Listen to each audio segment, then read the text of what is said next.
From his studios in New York, it's time for Wake Up Call with Dan Tortora, where sports meets life.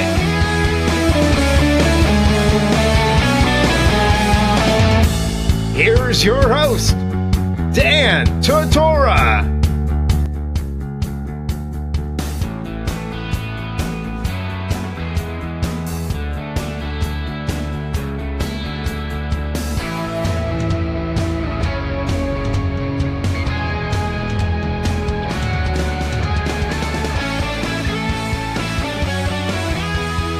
Welcome here to Wake Up Call with Dan Tortora on wakeupcalldt.com, your one-stop sports shop, and on mixlr.com/wakeupcalldt. Had a few technical difficulties this morning with the computer in-house in studio, so we appreciate your patience. We appreciate you waiting on the show here. We were all set and ready to go this morning, right around normal time at 9 a.m. Eastern time, and we had some issue here with the computer, so we appreciate you being with us and taking some time with us this morning.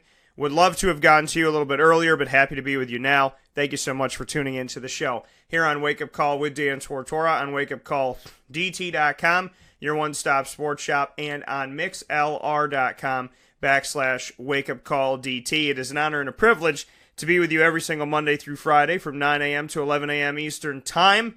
And I thank you for being a part of the broadcast, as well as being a part of us on Facebook at Wake Up Call DT, on Twitter at Call DT, and on Instagram at WakeUpCall_DT.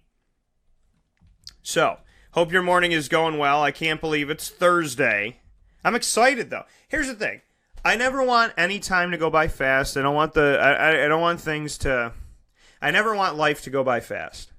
I never want life to pass us by. And I want to have the opportunity to enjoy every moment from God.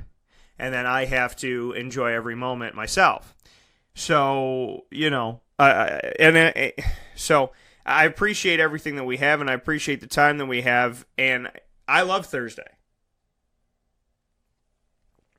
I love Thursday because Thursday is game show night. So I get to host game show night with awesome people out at Muddy Waters. The food is awesome. The service is awesome. I appreciate the people. Make sure you go and hang out and do right by. I mean, there's a fully stocked bar and great bartendership there, as well as a phenomenal menu, plenty to order. And I want to thank Tom Taylor and his team over there for all the hard work that they do, as well as everything that they do upstairs at Sammy Malone's. It's fun for me to be able to be out and doing game show night, because game show night is such an awesome time.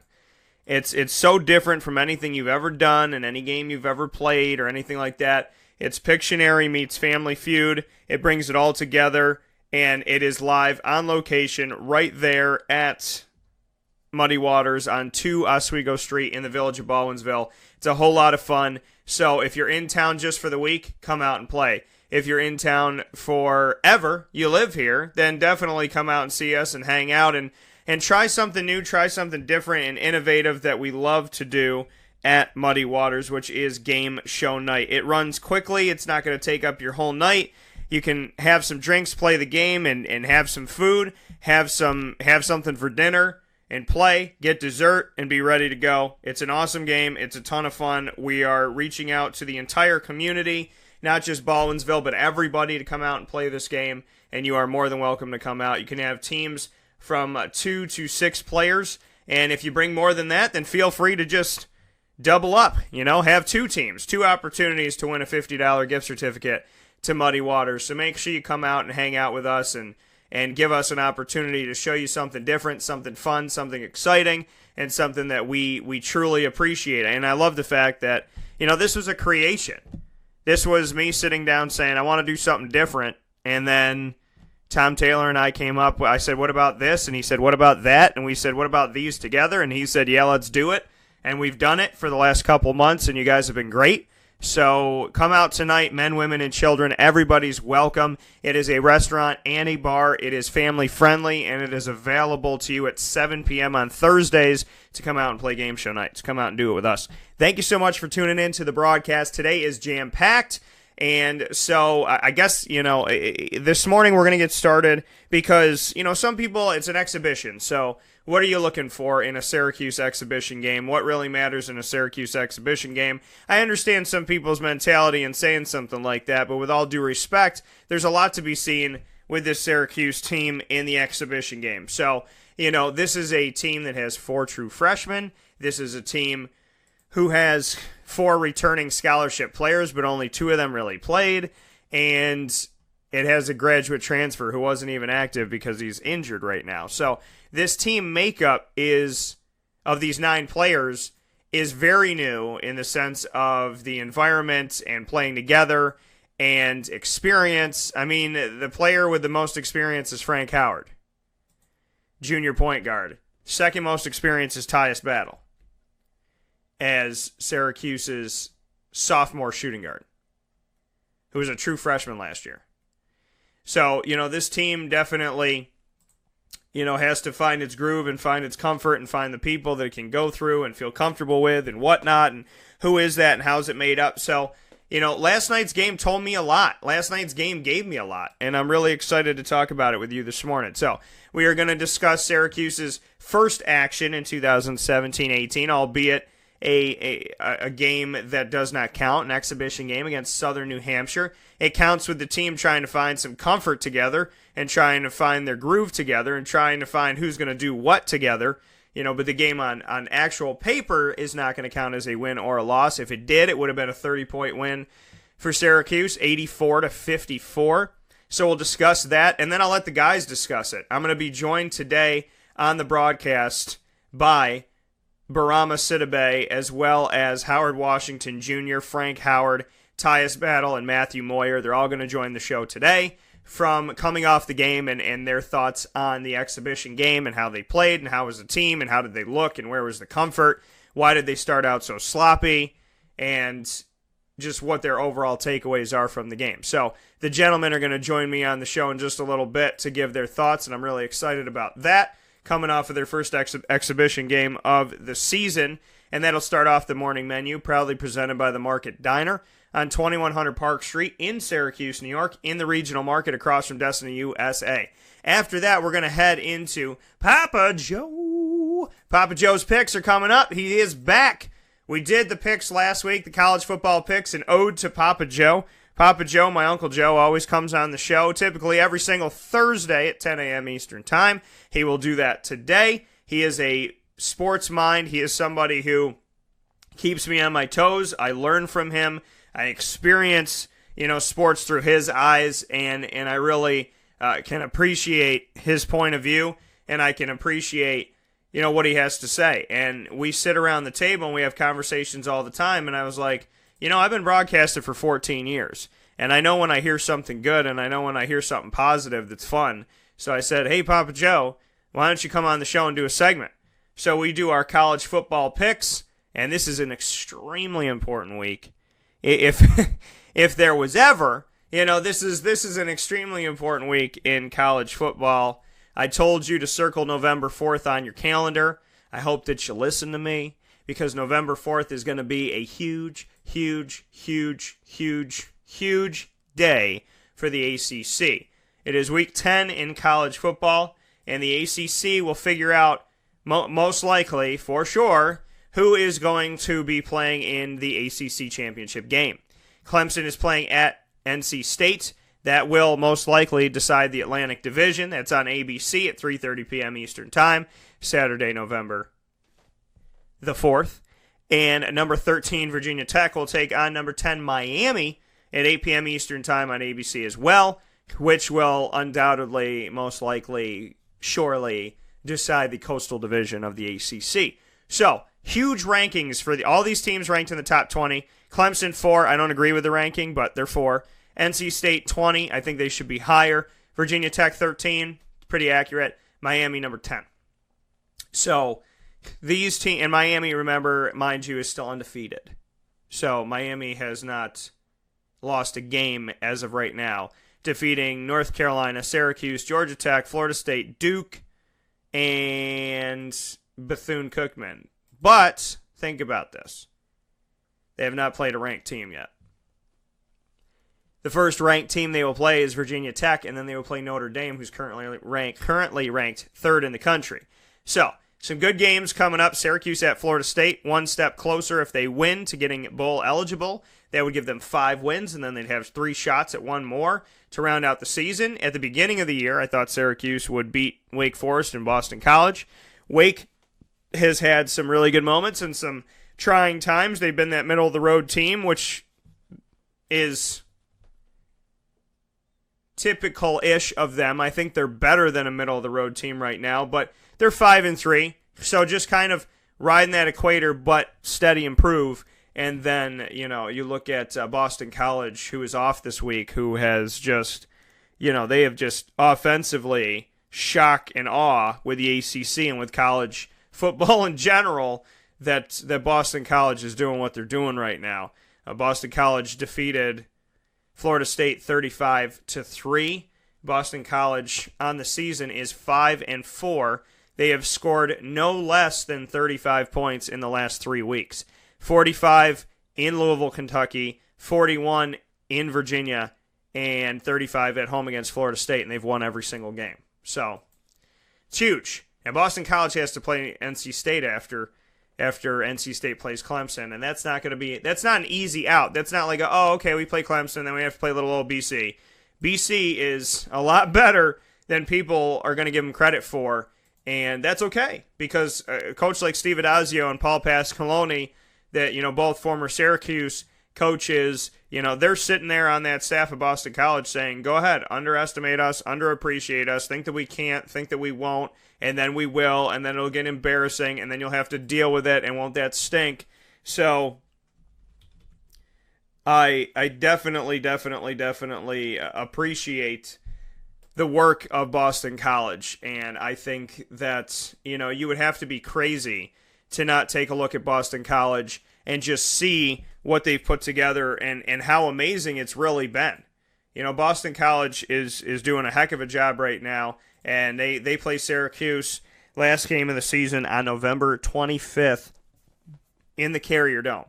Syracuse has 2 road games and 2 home games coming up, and so there's plenty to discuss with that. So we'll discuss college football at 10:40 a.m. Eastern Time. I will give you my fantasy football analysis of the Thursday night game tonight, November 2nd, which will be the Jets at the Bills in a big AFC divisional matchup. Why do I say big? Because the Bills are 5-2, and because the Jets have found ways to win games with McCown at quarterback. So it's going to be a good game no matter what. I don't think you could bowl over any team, so it'll be exciting to see this game tonight. What some people might thought would be a boring game on Thursday night has potential playoff implications for the Buffalo Bills. And then we'll round out the show as we always do on Thursdays with Through the Looking Glass at 10:50 a.m. Eastern Time. Proudly brought to you by Looking Glass Events, taking a deeper look at a trending topic. And I'm excited for that as well. So that's all coming up in today's broadcast on Wake Up Call with Dan Tortora here on mixlr.com/wakeupcalldt. And so make sure that you are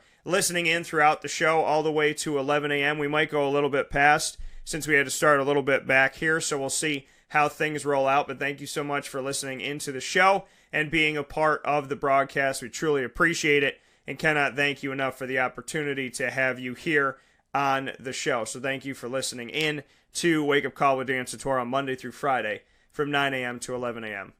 Eastern Time. With that being said, let's get things started with the Syracuse conversation. You're going to hear my thoughts on Syracuse, and then we will go into the thoughts of the players once again on the show. Matthew Moyer, Tyus Battle, Bourama Sidibe, as well as Frank Howard and Howard Washington Jr. They will all be on the broadcast today, coming off of Syracuse's first game, their first exhibition game of the season, which can give some thoughts on where they're at right now, where they sit at. How do they look? How is the team? So let's discuss that right now. Let's get that started. the game began, first and foremost, I was asked right before the I was asked, going into the season, and literally, I was asked on Tuesday when I was speaking with Gene Waldron, a former Syracuse player, on the phone. He had said to me, well, what do you think as far as who's going to be the starters in the game? Who do you think is going to start for this team this season? And I said Frank Howard at point guard, Tyus Battle at shooting guard, Matthew Moyer at small forward, O'Shea Brissett at power forward, and Pascal Chukwu at center. And that is exactly how the team started. Now, Geno Thorpe was out, so there was some question of, well, was one of those spots for Geno, and did they just kind of move it around? But ultimately, I think that Frank is going to be the guy. I mean, if you look at the MO of Jim Boeheim and whatnot, Frank Howard has gotten an opportunity each season to prove himself, and it is when he does not that he takes a seat. But normally Boeheim will give him the first few games to kind of show him what he's got and let him get out there and start as opposed to coming off the bench. So it'll be interesting to see how things shake out, but that was my starting five that I predicted going into the 2017-18 season, and that is exactly what happened in this game up against Southern New Hampshire. So as far as takeaways of the game to start things off, for the opening of the game, the entire true freshman class, as well as Moyer, for the opening of this first game for the entire true freshman class and Matthew Moyer and whatnot, play was sloppy. There seemed to be a lack of energy, a lack of offensive rebounding for sure. Boeheim in his 42nd season was substituting a lot more than we're used to. I know it's an exhibition game, but he tried a lot of different combinations early in the first half. By the 11:15 mark, all four true freshmen had checked into the game. Brissett was a starter. Howard Washington Jr. and Bourama Sidibe was in as well. And by the 11:15 mark, Mark Dolajag came in to get on the court for the team. Dolajag stole the ball with 10:24 to play in the first half, sent the ball underneath the basket to a waiting Tyus Battle, who dunked it home, which made a positive impression of Dolajag that he only played not even a minute into the game and had stolen the ball in the full court press, and then turned right around, had the wherewithal to know that Tyus Battle was underneath the basket, fed him, and it was an easy high percentage shot for Tyus Battle. So nice little showcase by Dolajag early on. That was really the thing that stuck out to me about him. About Frank Howard, he struggled a lot with the ball. There were multiple times where he had the ball, he was in the lane, he went up in the air, and he fell down holding on to the ball. This is a huge question mark. This is Southern New Hampshire. This should not be happening, first and foremost, and it should definitely not be happening in an exhibition game against a team that you're supposed to take down. So, this is a tough.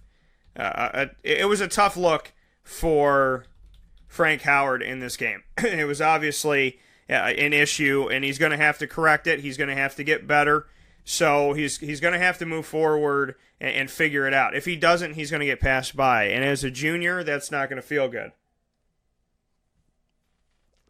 So, at the end of this game, Frank had 6 turnovers in the game.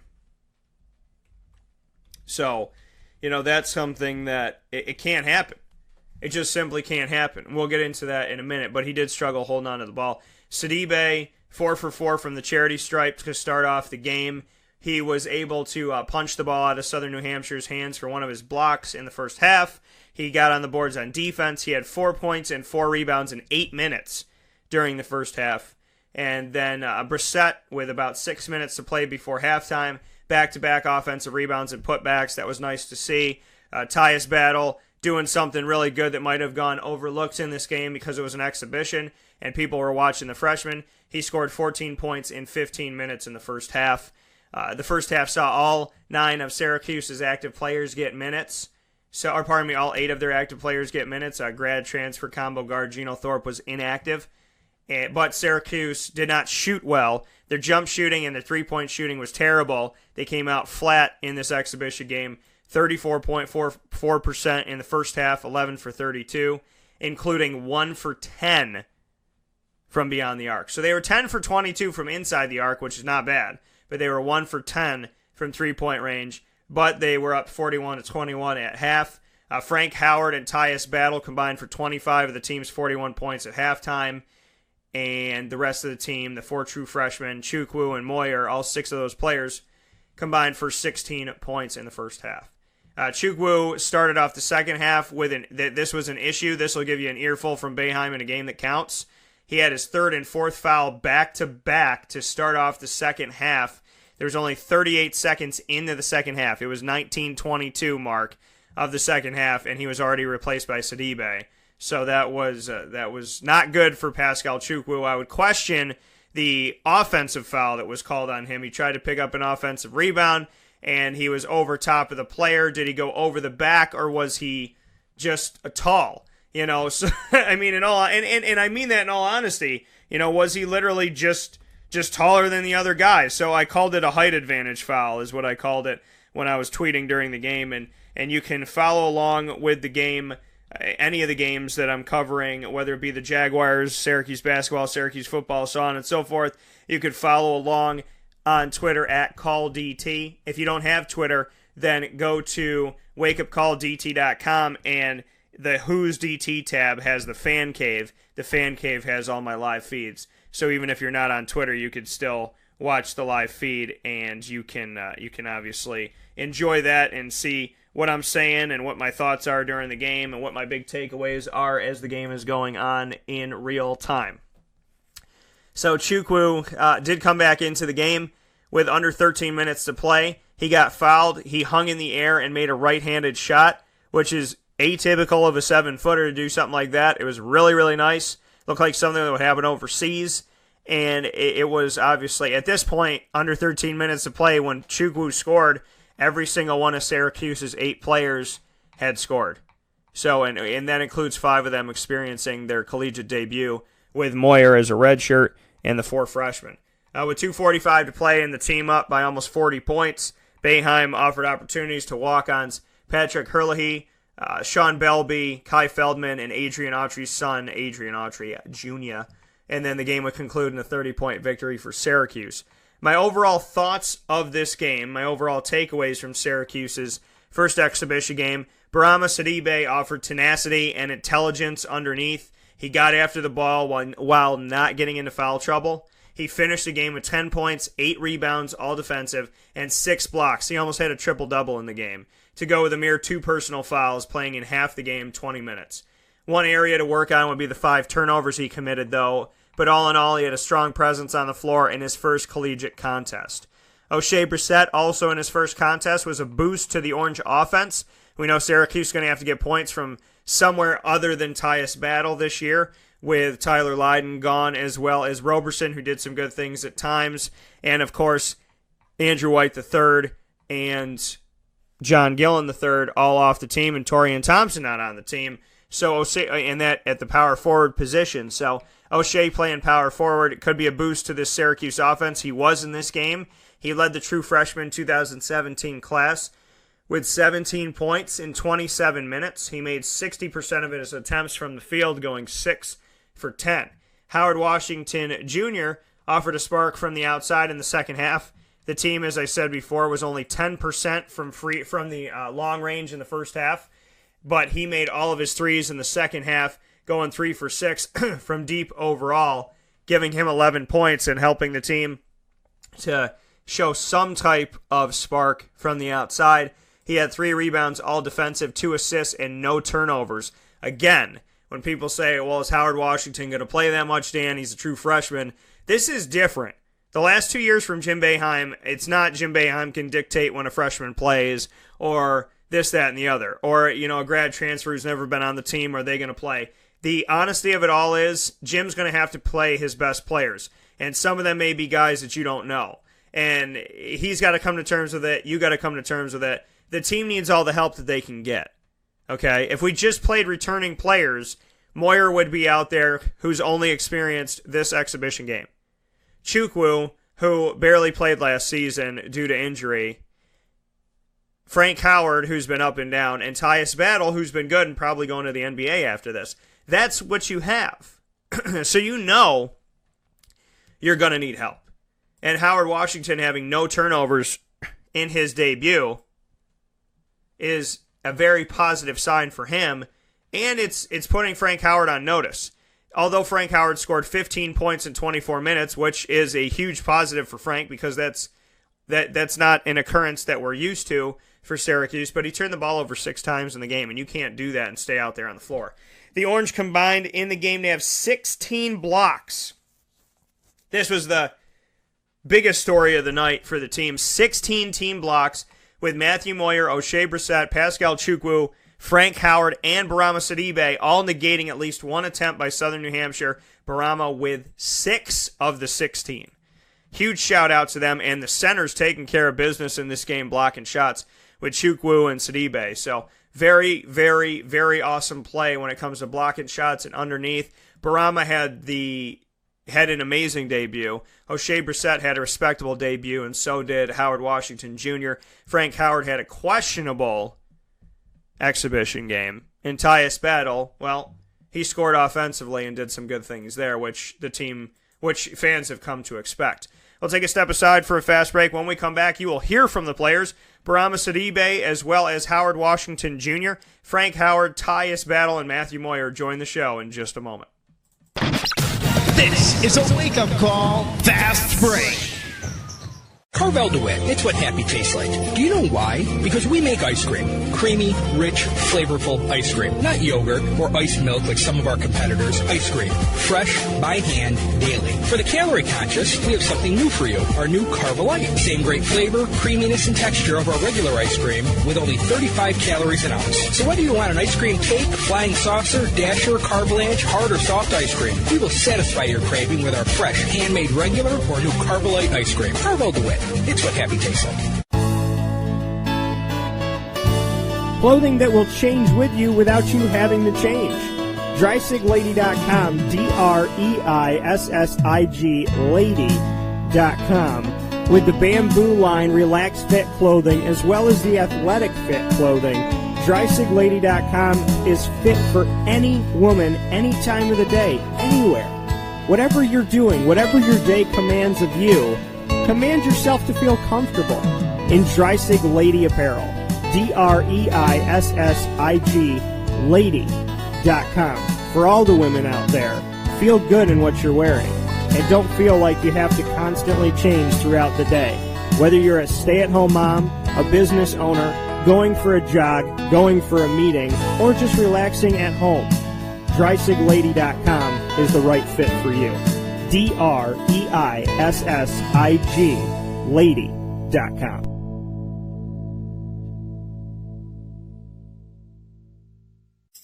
The Market Diner prides itself on bringing the local community fresh ingredients that are better than going elsewhere. Open for breakfast, served all day, lunch and dinner with daily specials. The Market Diner is located at the Regional Market on Park Street, right across from Destiny USA. For takeout, call 315-474-5247.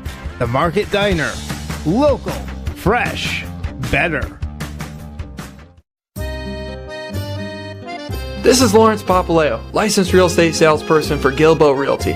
Call our home office at 315-752-9513. Or better yet, call or text me directly at 315-748-2524. Let me ask you a question, Lawrence. If I needed you to help me buy a house, find the right place, could you help me do that? Joe, I'll help you find your dream home. You don't ever say my name on the radio, never. If I needed to sell a house, could you help me go about that the right way? Yes, I can. How do they get a hold of you? Call me directly at 315-748-2524. But you also do the commercial property. So if I got a business, couple businesses, got to take one here, move it over there, do this, do that, are you going to help me buy and sell my commercial property also? Yes, sir. I like that. What's my name again? I have no idea. Absolutely, but they need to know your name, so give it one more time. This is Lawrence Papaleo, licensed real estate salesperson for Gilbo Realty. My phone number is 315-748-2524. Why don't you tell them your name one more time and that number so we can jot it down? This is Lawrence Papaleo. Call me or text me directly at 315-748-2524. Welcome back here to Wake Up Call with Dan Tortora on wakeupcalldt.com, your one-stop sports shop, and on mixlr.com /wakeupcalldt. DT. Here in the morning menu, proudly presented by the Market Diner on 2100 Park Street in Syracuse, New York, in the regional market across from Destiny USA, and the home of the Dan Tortora Special, Belgian waffle cut in half, filled with a bacon, egg, and cheese omelet. It is my spin on the breakfast sandwich, and it is available to you for breakfast, lunch, and dinner Monday through Saturday, and on Sundays up until 2:30 p.m. because they close a little bit earlier on Sunday. So make sure you pop in there and get yourself the Dan Tortora Special and enjoy some of that amazing, colossal sandwich that you can have at any time inside of the Market Diner and exclusively at the Market Diner. So thank you so much to the Market Diner. Thank you to Tony in BC and Elaine in BC for all of the work that they do and everything that they have brought to Central and Upstate New York by working the way that they work. So much respect to them and big thanks to them, and I appreciate them very much so. Here in the morning menu, it is now time to hear from the Syracuse men's basketball players after their first action of the season, albeit an exhibition game. It is an opportunity for them to get out there and get acclimated with one another against somebody else, and this team needs it very much so because, well, there's a lot of newness on the team. We're going to start things out with Matthew Moyer and what he thought about his performance in his first ever game on the court with Syracuse. It was a good first game. I think it was good just to get out there, like you said, just to play, be out there on the floor, just be with the team, start to build chemistry on the floor. What were your takeaways personally from your game tonight? It was good. Just got to knock down a few more shots. I think I got a lot of good open looks. Frank and Tyus, they set me up with some good open looks. Just got to make them. And I'm preparing myself every game, so I should be fine. As far as the play underneath by Pascal Chukwu as well as Bourama, Sidibe, just what you could say about their play underneath, their ability to block shots and create those opportunities for you guys on the other end. They're really good. I don't think they get enough credit. I think the ACC and a lot of the people don't give them enough credit. They're really good down there. They can score. People say they can't score, they can score. People say they can't block shots, they can block shots. People say they can't rebound, they can rebound. They can do everything that I think big men, especially in the ACC, as tough as the league it is, they can do everything. So Bourama, 6 blocks in the game and had a bunch of rebounds as well. Six rebounds in the game, I believe, too.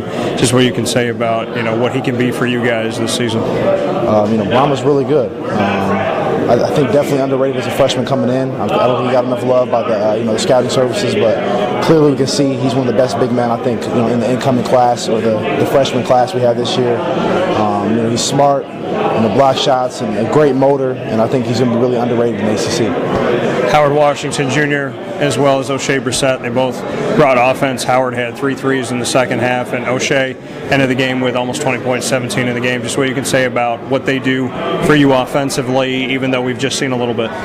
Man, O'Shea is really good. He can really fill it up. If he gets it going, man, O'Shea is just as good as anybody in the country.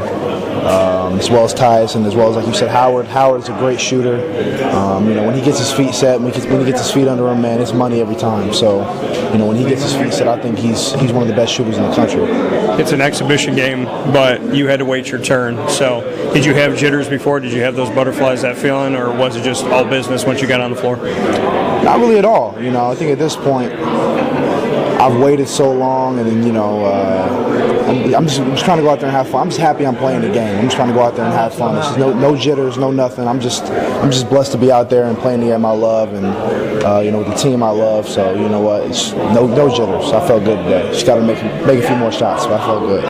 That coming once again from Matthew Moyer, redshirt freshman for Syracuse, playing at the small forward position when he came out in the starting 5 for the team. As Boeheim said, he is the most experienced forward on the team, although he is a red-shirted player because they don't have Torian Thompson and they don't have Tyler Lydon and they don't have Tyler Roberson. So it really is that way because you have O'Shea Brissett, who's going to have to come in as a true freshman, and you have Matthew Moyer. And then it depends on where you want to put Merrick Dolajag and move forward from there. So it really is the truth of the matter that the experience of being with the team for over a year goes to Matthew Moyer, despite the fact that Matthew had yet to play in a game until last night. Somebody who is the veteran of the team more than anybody else is Frank Howard. He's been up and down in play over his 2 seasons at Syracuse. He did a really nice job in the 2016 trip to the Final Four, made some jump shots that people did not expect from him, and obviously had some good passes and some good moments. He's done some good things. He's had some trying times. In this game, as aforementioned today, he had 6 turnovers. Well, here is his response to what he took away from the exhibition game against Southern New Hampshire. Yeah, just getting back in the groove with the team, new team, just anticipate. I think I was anticipating too much tonight, just trying to make my mind up a little bit too early, expecting certain things to be there, certain plays and certain guys to move certain ways. So, but that's on me, I got to control the game better, and that'll come. But I'm happy with how the guys play, how we defended, and we're on the right path. Even though it's an exhibition game, what can you learn from this? What is your kind of immediate thing on your mind at this point? Just that experience, having the young guys out there under the lights, having under the actual game, like you see it what the difference is, at least from being a player standpoint.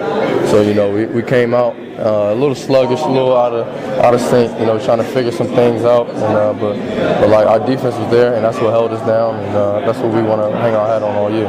Mark was able to do some things. Bourama was able to block, I think, 6 shots in the game. O'Shea scored throughout the game, had almost 20 in the game, and then Howard was able to hit some threes as well. Just what you could say about how each of the freshmen got involved and were able to kind of find a place to help out. They're talented, man. And you can see what they all bring to the table. How we can help get me off the ball a little bit. Kind of give me some space to maneuver and work, and he can score himself, and you can find guys. And Bourama's going to do that every night. Block shots, him and P.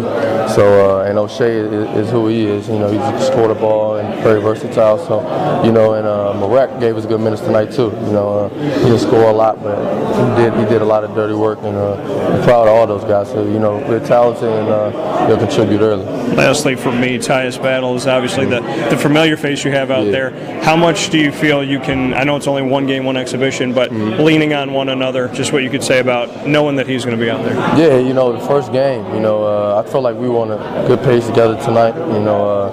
As the game went on, just from it's coming together. Just the different roles, the different positions, different areas and spots we're in. So, the first game, I'm proud of where we are. I'm proud of how everybody played, and we'll always be there for each other. So, we're still learning too. That coming once again from Frank Howard, who had a little bit of a trying time in this game. I know fans are nervous about that because they want to see an improvement from Frank Howard, and 6 turnovers is not showing improvement, especially in an exhibition game, but you get the jitters out. He said he's more confident. This is a new chapter, new era, hence why he has a new number. And, knowing Frank for the last 3 years, I would say, a little bit over 3 years, that, I really hope that he gets things right, because he is a guy that's out there trying, and he is pushing himself, and I do believe that he cares very much so. The other veteran on the team, even though he's a true sophomore, is Tyus Battle, and when I was at ACC Media Days, I had spoken with Tyus and Frank, and you're going to be able to watch all those videos today on the website. I have a ton to air because I spoke with all 15 schools, so there's a lot coming up, but I had an opportunity to speak with Frank, and Frank said that the offense, he's like, this team this year is going to run through Tyus. And so I asked Tyus, does he feel that pressure on his shoulders? And this is what he had to say. I don't, but I know I have to put the ball in the basket. I know that's what I have to do this year. It's more of a role I had to do this year than last year. But I don't feel any pressure on my shoulders or anything like that. I've been playing this game for a little bit of time now, and I had to put the ball in the basket on a lot of different teams, so I'm not worried about that at all. When you don't have Andrew White, and John Gillen, and Tyler Lydon, a bunch of guys that were making shots last season, and it's on you to move forward, what can you say about the guys that people don't know? Do you feel that there's firepower on this team? Oh yeah, definitely. Frank became a better scorer. O'Shea can put the ball in the basket. Matt can get going and stuff like that. So we definitely have guys who can put the ball in the baskets and create shots. And Gino, when he comes back, Howard knocked down some threes today. So I know people don't know the roster yet, but they will, and I'm not worried about it at all. Bourama, 6 blocks in the game. He only had 2 fouls. He had a bunch of rebounds. He was going after the loose ball ball in the middle of the court. Just what you could say about his tenacity and also his smartness and being able to go after the ball, but knowing when to and then when to obviously not commit the foul. I mean, that's what we want him to do. He's been doing that stuff in practice. He doesn't even really need to score like that. Just get some rebounds, put it back in, stuff like that. But if he has the ball, you can be aggressive. But we really want him to block shots, get rebounds, and just be that rim protector. And he proved that tonight. And I thought he played great tonight. Even though it's an exhibition game, your teammates were talking about starting out sluggish and then coming out in the second half. What started to click in the second half? Was it just having a couple minutes to sit down and think about what was going on and the fact that you needed more out of each other? I mean, what did it in the second half? I think people just had to get. It's the first time playing in the Dome really against another team, so that's always going to have an effect on things. But they just had to get the jitters down. I think once we got in our press a little bit and saw the ball go in the basket, I think that's when the game turned around. I think we're up by like 20 going into the halftime. So that's going to happen for any team, and I wasn't worried about that at all. Tyus Battle, the true true sophomore, I should say, played as a true freshman last year, was huge to the team, was the only real returning scorer for the team. It wasn't Pascal. Pascal didn't play in a lot of games. Matthew Moyer was redshirted. Frank Howard was up and down. So, as far as returning offense, there's only one player, and that's Tyus Battle. And obviously, he's taking it in stride, doing what he's got to do. And speaking with him and seeing his body language, he looks relaxed. He doesn't look like he's playing with pressure. He just looks like, hey, man, I'm going to go out there. I'm going to do my thing. I'm not trying to think about this and think about that. I'm just trying to play my game. And that is the sign of somebody who, is definitely establishing some leadership and having that amount of confidence in yourself where you can relax and not feel the stress of it all, because stress is what kills you. Big ups to Tyus Battle for that. Howard stayed in the backcourt. Howard Washington Jr., I want to get his first takeaways from his first ever collegiate game, and this is what he had to say. We look great. Like the press definitely helped us a lot. And I think even the coaching staff was impressed by how well we played, and we practiced it every day. So the press is a good thing for us, and we need to get going a little bit earlier. It was kind of stagnant and slow in the beginning. We did maybe look for some different offenses when teams are switching like that on our pick and roll. Because a lot of our offenses, pick and roll orientated, ball screen orientated. So I felt like we played good today. We came out second half and like a 20-0 run or something like that. We ended up playing well, so we played pretty good today. Syracuse has been known to utilize the press but then come back from it. Do you anticipate, or are you hoping kind of the game plan is to be able to go into it more often, even though you weren't here last year? Just kind of from past years, we don't see it as much. Do you think maybe there'll be more pressing? I think so. It looked really well today. So I think until don't fix it if it's not broken. So just keep working, we're forcing turnovers and just getting our offense going. I think we should keep doing it for sure. The team was 1 for 10 from three-point range in the first half. Then you were able to hit a bunch. You went 3 for 6 for the game, but made all 3 in the second half. Just what you can say about getting your shot out there, getting comfortable, and being able to be a spark for the team when they were struggling from outside. Personally, I think it was just first game jitters for me. Getting out there, playing in front of the people. We played the orange and white game, but there was half as many people there. Yeah. So I think just getting out, playing in this atmosphere. The first half definitely helped me. I missed 0 for 5 or whatever like that. But then, like I said, encouragement from guys like Frank, coach at halftime, talking to me, telling me, just play, shoot the ball. So I came out, knocked a couple shots down, and it definitely sparked us off the bench and sparked our run. You say the jitters of being in front of more people than the orange and white game. Chance 30,000 people will show up again. What your thoughts are about those moments that could be coming? Well, now I think it'll be the same. Now that I got the atmosphere, it'll probably be the same as the second or today's game. Personally, now I got the jitters out and I'm going to next games coming up in the first half and be ready to play right away. O'Shea Brissett, somebody who you're obviously very comfortable with, and you guys know each other's games. He had 17 points in this game, was able to do some good things offensively and be a spark at times. Just what you can say about how he played in this game, and if you anticipated him to be able to help right away. Well, actually, we were talking before the game, and he was saying how he was nervous. He was shaking. So the same thing. Me and him were freshmen coming in, haven't played on this atmosphere before. But I think he got settled really quickly. He missed a bunch of his first shots too as well, and it came came out, got a couple transition layups, transition dunks, rebound putbacks, and I just got him going. And that's the type of player, he is. Get out in transition, finish, rebounds, get it off the dribble, and then once he got going, knock down a three. Once he gets going, I think that's for everybody who plays basketball. Once you get going, you just got to get into the game. Bourama had 6 blocks in the game and only had 2 fouls, so he was tenacious but also smart. Just what you could say about what he can be for you guys. He's great. He's people label him as raw, I guess, but he has a lot of potential. I love him. I love him off the court, on the court. But he was impressive today. It's easy on guards and the wing players when you have guys who can erase shots at the rim like that. So it's definitely helpful, and I think he's going to continue to keep doing that. That's his role. That's what he's doing. To go from Howard Washington in the backcourt to Bourama Sidibe of the front court, he is the player of the game for me in this game. Obviously, I know points weren't crazy, but like I said, he was almost at a triple-double.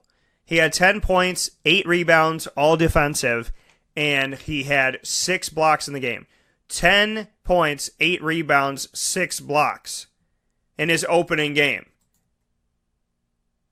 And I started with Bourama on the 6 blocks and the hand-eye coordination and just what him and I have spoken about before, just what he can say to that. Obviously, he looked like his timing was down perfectly in this game.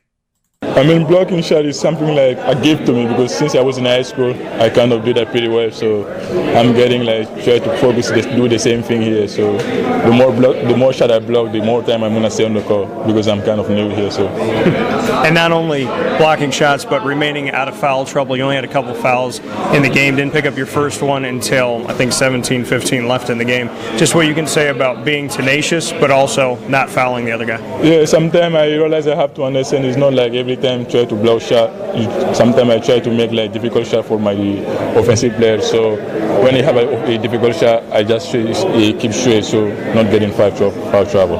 Even though it's an exhibition game, you had a lot of tenacity out there. You're going after rebounds, you're going after the shot, or going after the ball in the open court as well as the block shots. Just what you can say about how much you wanted to show Coach Boeheim, show the team, even though it's an exhibition game. I just want to show him that I'm ready because I'm coming after the bench, so I gotta do a lot of bit better than everybody, so to make sure I get a playing time. But seeing Pascal and what he was able to do you guys kind of talk to each other when you get those opportunities coming in for one another? Yeah, we usually talk to each other. He pushed me a lot, so it's kind of brother to me, so he pushed me a lot.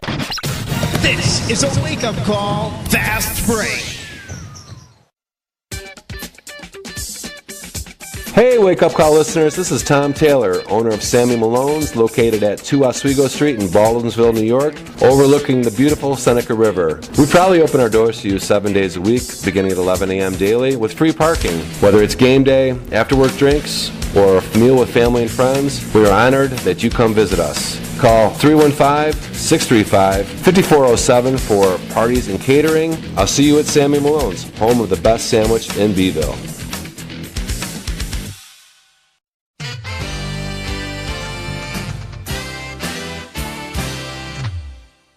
Hi, this is Domenico Vitali, owner of Giovanni's Formal Wear, where you look great and feel even better with our renowned tailoring and alteration services on any suit or any tuxedo from anywhere. Call 315-455-8729. That's 315-455-8729.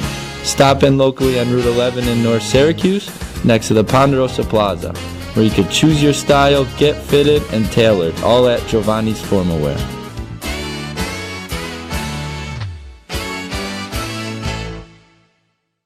I'm George Townsend of Honda City with some good advice when buying a new car. The true cost of owning a new car is determined by the appraised value when you trade it. No vehicle appraises higher than a Honda. Next, look for low APRs and deep discounts. You also want low maintenance costs and great fuel economy. That's why my advice to you is to buy a new Honda. Looking pre-owned, visit our Honda Certified Used Car Center. Honda City, 7140 Henry Clay Boulevard, Liverpool, or HondaCity-CNY.com. It would be a pity if you don't shop at Honda City.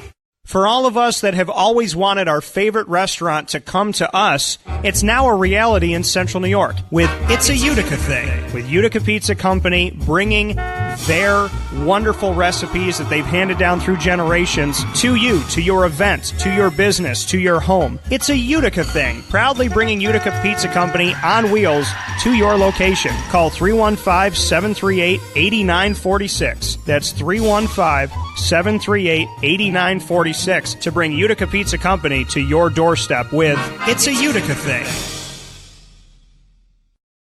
Welcome back here to Wake Up Call with Dan Tortora on wakeupcalldt.com, your one-stop sports shop, and on mixlr.com/wakeupcalldt. You heard from the Syracuse Orange. I want to thank all of them in the morning menu, proudly presented by the Market Diner on 2100 Park Street in Syracuse, New York, in the regional market across from Destiny USA. You heard from every single one of them in a timeless classic you can always go back to with Syracuse's 2017-18 preview, so to speak, which, you think about going through a book. Well, this was essentially like flipping through a media guide, but you get to listen to it. That is available to you and downloadable for you on wakeupcalldt.podbean.com with all 10 of Syracuse's players, including Elijah Hughes, who has to sit out the season because he is a transfer that's an underclassman from East Carolina.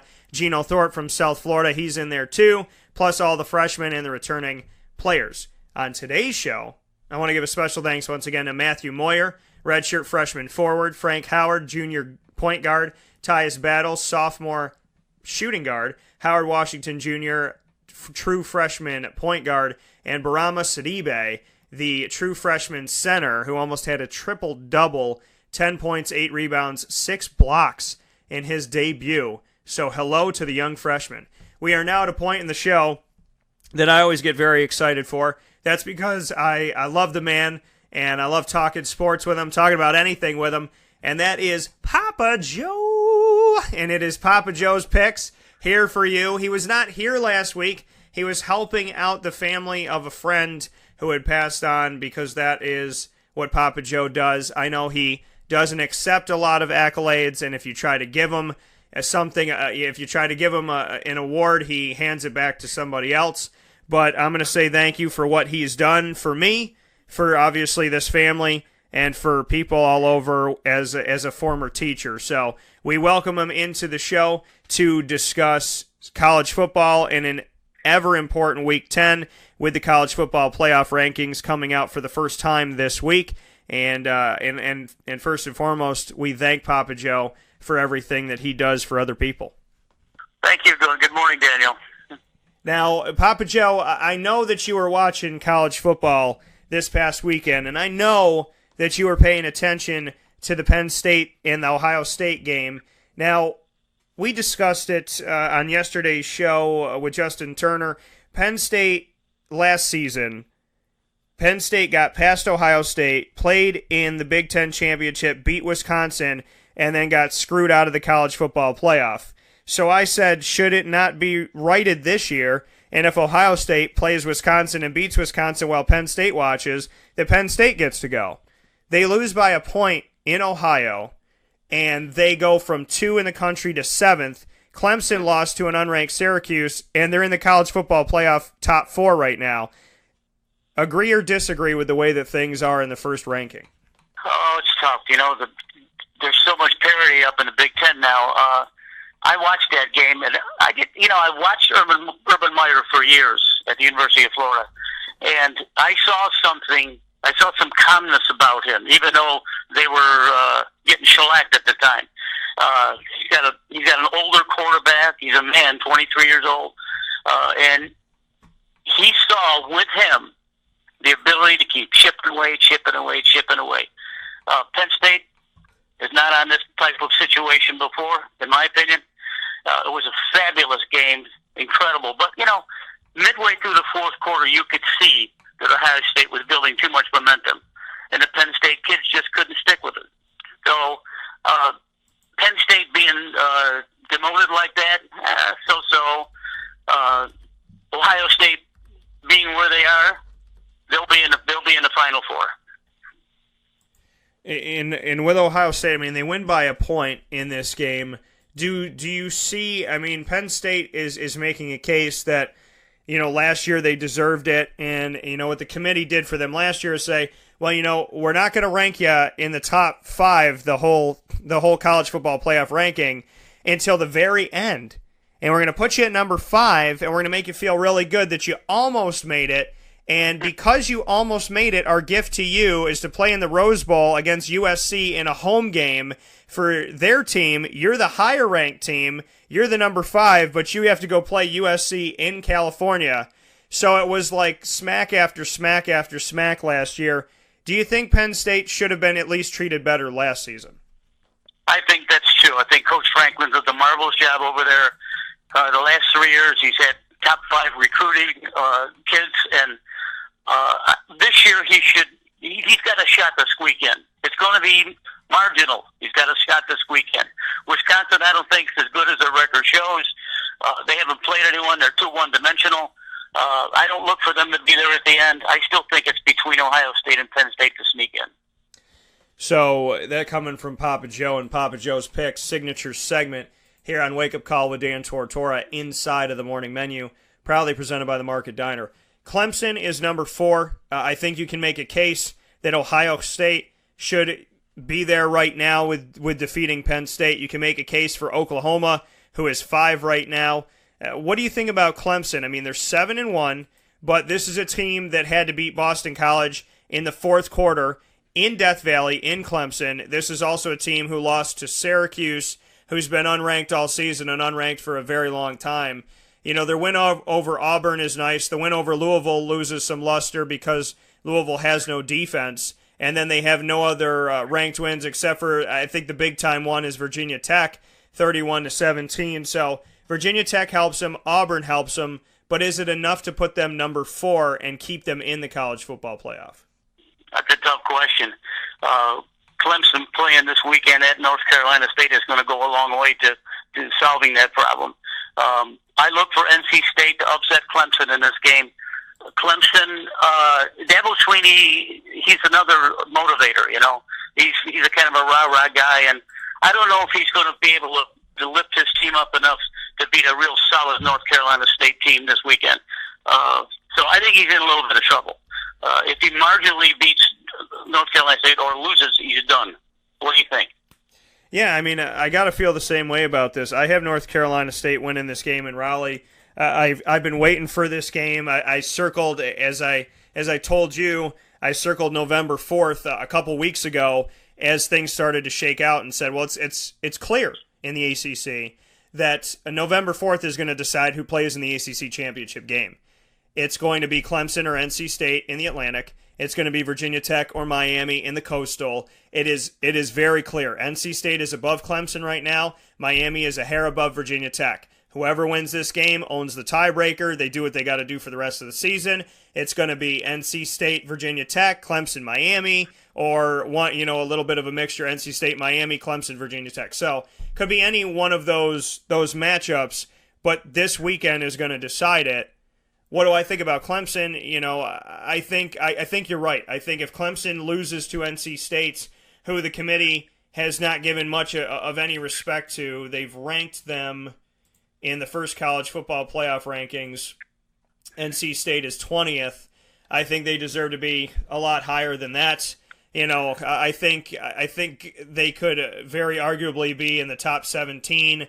I think UCF at 7-0 should be a little bit higher than 18th because of the way they played and what they've done. And if Wisconsin's going to play nobody and be 9th, then you can't argue that Central Florida doesn't deserve to be higher than that, because Central Florida has played Navy at Navy and beaten them, played a top 25 team in Memphis, where Wisconsin's just kind of rolling through the season like a Conference USA team would be looked at in the rankings, but they're number 9. So, I don't agree with these rankings top to bottom. I think Miami is above Wisconsin. I think Oklahoma State, Washington, Virginia Tech, Auburn, arguably UCF, LSU. There's all these teams that I think, toe-to-toe with Wisconsin, who, like you said, could be one-dimensional and hasn't played anybody. That's a big question mark with Wisconsin, and I don't think that they've done anything to earn a right in the college football playoff. As far as Clemson goes, Papa Joe, if they lose this game to NC State, which I have anticipated they will, I don't see Clemson getting into the college football playoff. I think if they win by a hair, they shouldn't get in. If it's overtime, if it's 1 point, if it's a last-second field goal.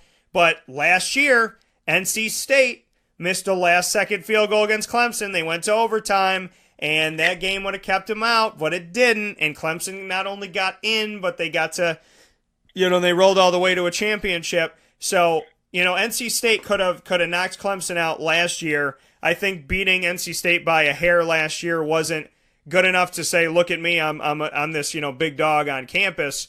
But, they lose to NC State this time around, or they beat them by a point or 3 points, or at the end of the game. I don't think that Clemson should be in. I don't think they should be in right now with a loss to Syracuse and really just beating Boston College in one quarter. So, I think NC State will take care of business.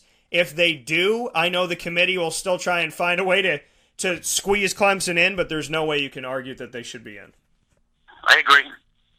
But I want to go to these two games. So, Clemson is playing at NC State. We've described what we thought would happen in that game. We think NC State will win. They're 4-0 in the conference. They would be 5-0. They would be 5-0 in the conference, and Clemson would be 5-2. And NC State would be 7-2 overall, and Clemson would be 7-2 as well. NC State should shoot up from 20 in a big way in the rankings, at least to 13 or 12 or something if they beat Clemson.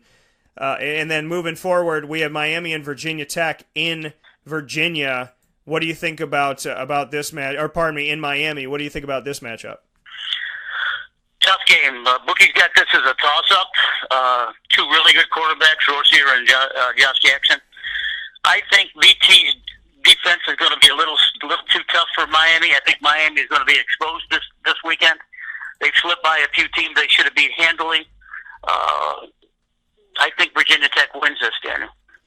Yeah, I have Virginia Tech in this game as well. I mean, I covered Justin Fuente when he was at Memphis, and I spent a lot of time around him and really just marveled at the fact that he made Memphis a household name to a lot of houses that never talked about it before. He brought some respect to Memphis, and Memphis has obviously moved forward with that with Mike Norvell, their new head coach. So, I think that, what he's done and what he left in Memphis says a lot about the type of coach he is and what he has done with Virginia Tech. I mean, last season, if there was 4 more minutes to that game against Clemson, we're talking about Virginia Tech winning that game.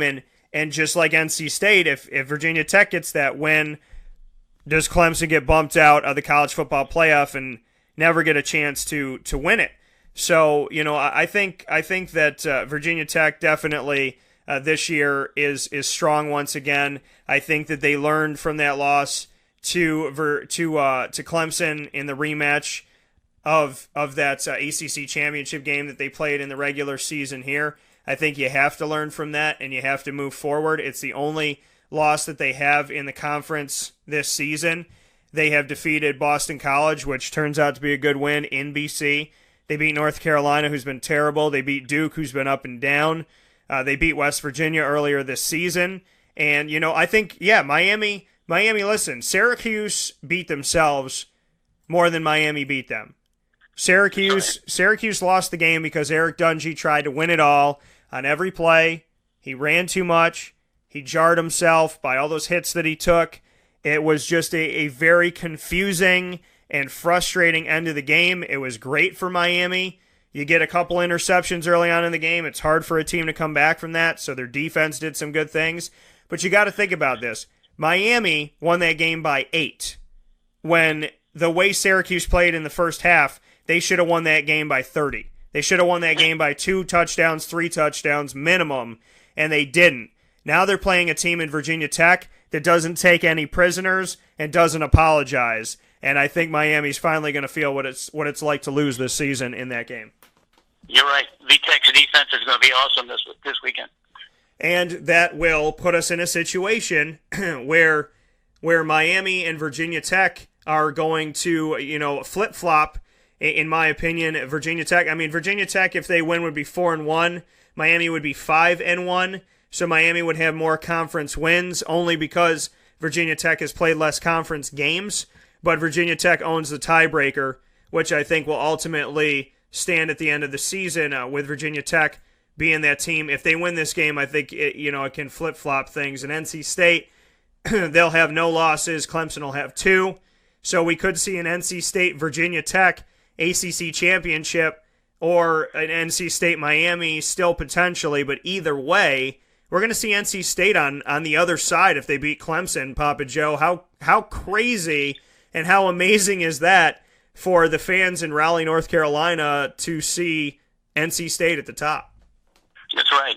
NC State, of course, started out the year by handily beating Florida State at Florida State, which brings up your boys at Syracuse at FSU this weekend.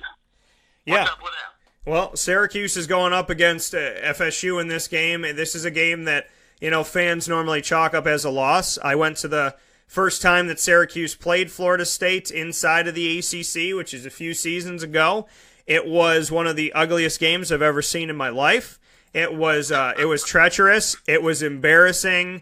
And, I can honestly say the Syracuse fans left in the fourth quarter, but the FSU fans, they stuck around. Syracuse lost the game 59-3 against then number 2 Florida State, and Syracuse struggled in that game. They were able to get to a bowl game that season, but this is a different Syracuse team. This is also a very different Florida State team.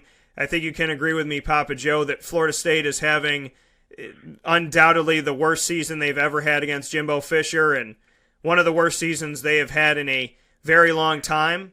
They are 2-5 overall. They are 2-4 inside of the ACC. They've lost to Miami. They lost to Miami. They lost to Alabama in the game I was at. They lost to NC State, as you mentioned.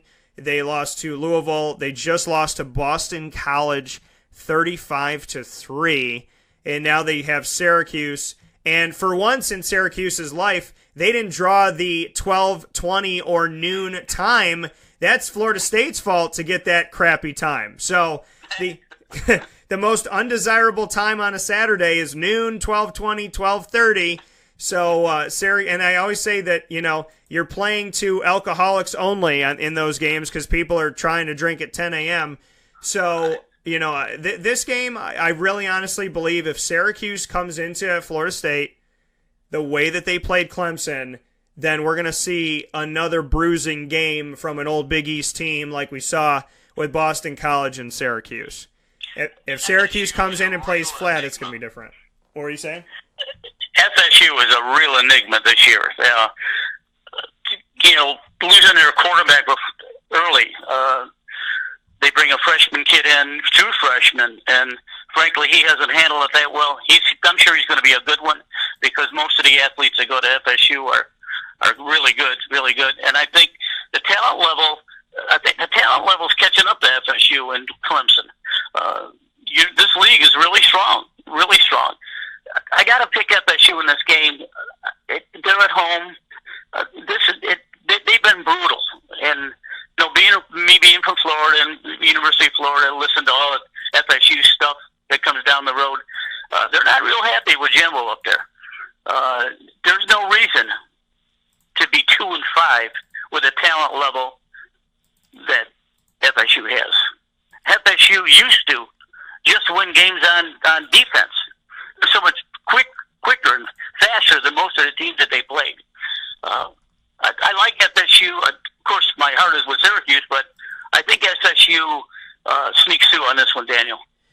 Yeah, this is a hard one for me to look at because if you look at Florida State and you look at their 2 wins to 5 losses and 2-4 in the conference, and they're the bottom of the barrel in the Atlantic Division, which is normally reserved for Boston College or Wake Forest.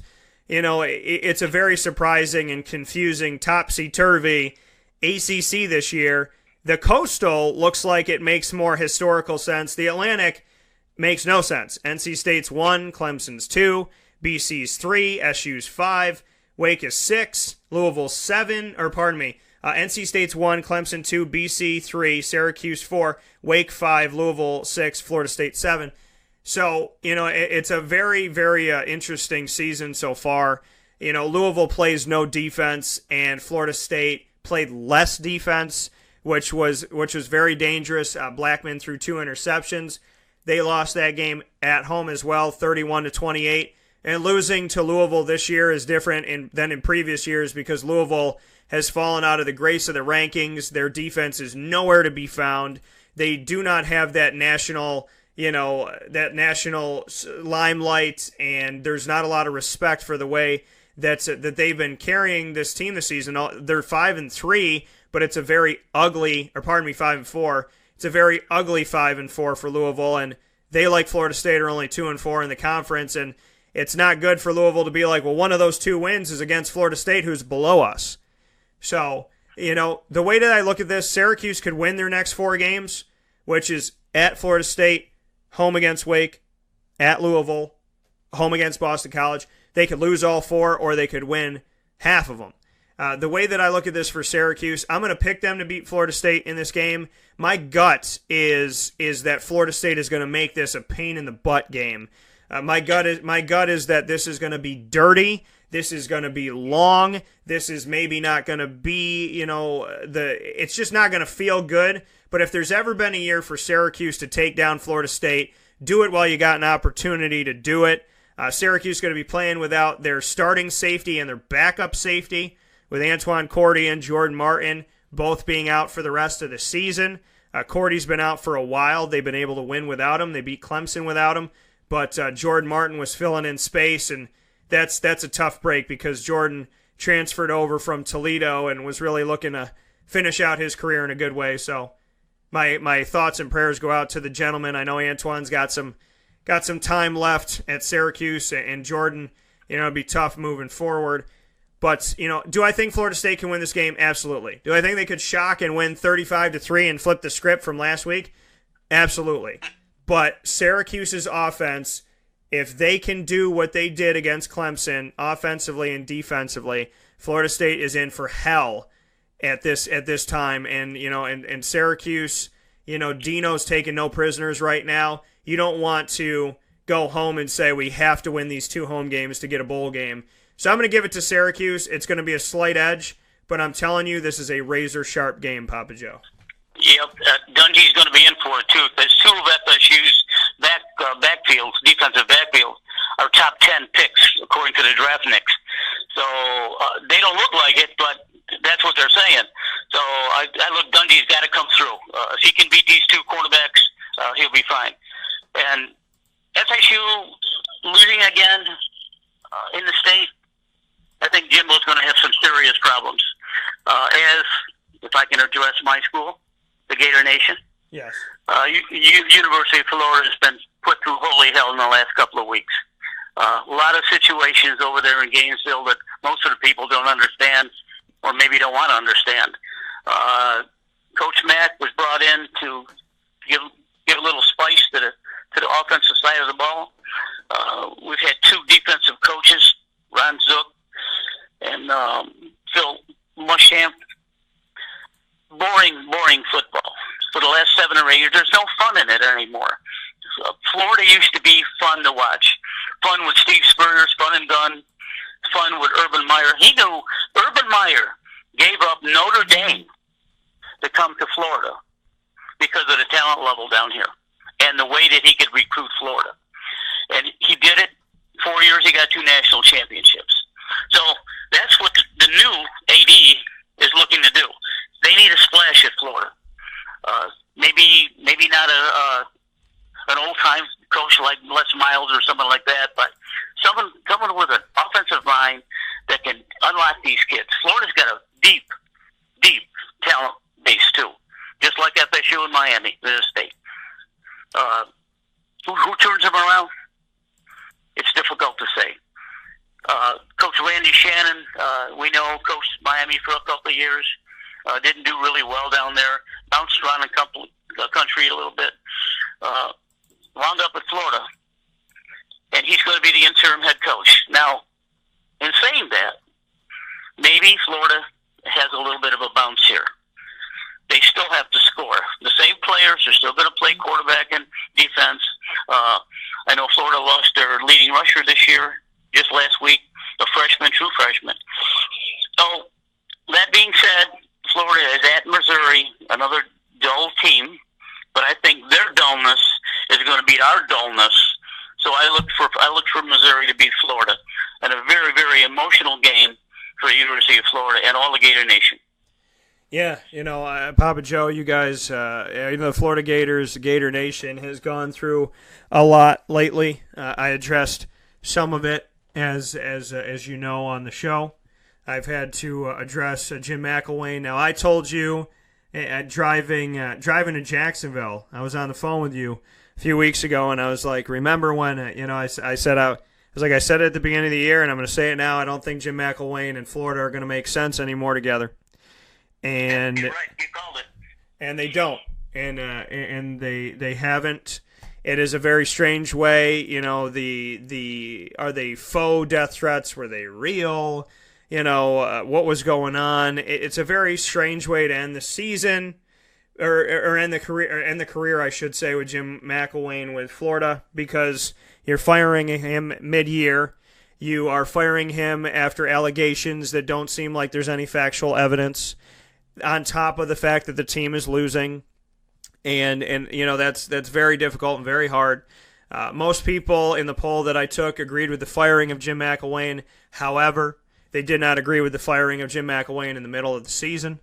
They are on a 3-game losing streak to LSU, Texas A&M, and Georgia. And the irony and comedy, but also sadness of the SEC, is that just like Les Miles, when you lose 3 games in a row, it doesn't matter what in the hell you did. It doesn't matter if you tied the record of most wins in your first 2 seasons at Florida and in Florida Gators history. Doesn't matter if you go to back-to-back SEC title games. What matters is what have you done for me lately.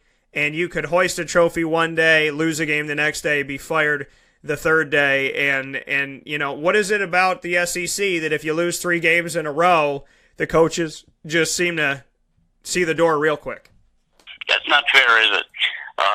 Of course, firing Coach Mack in the middle of the season is bad for the kids. There's a lot more to it than people understand, just not X's and O's and wins and losses.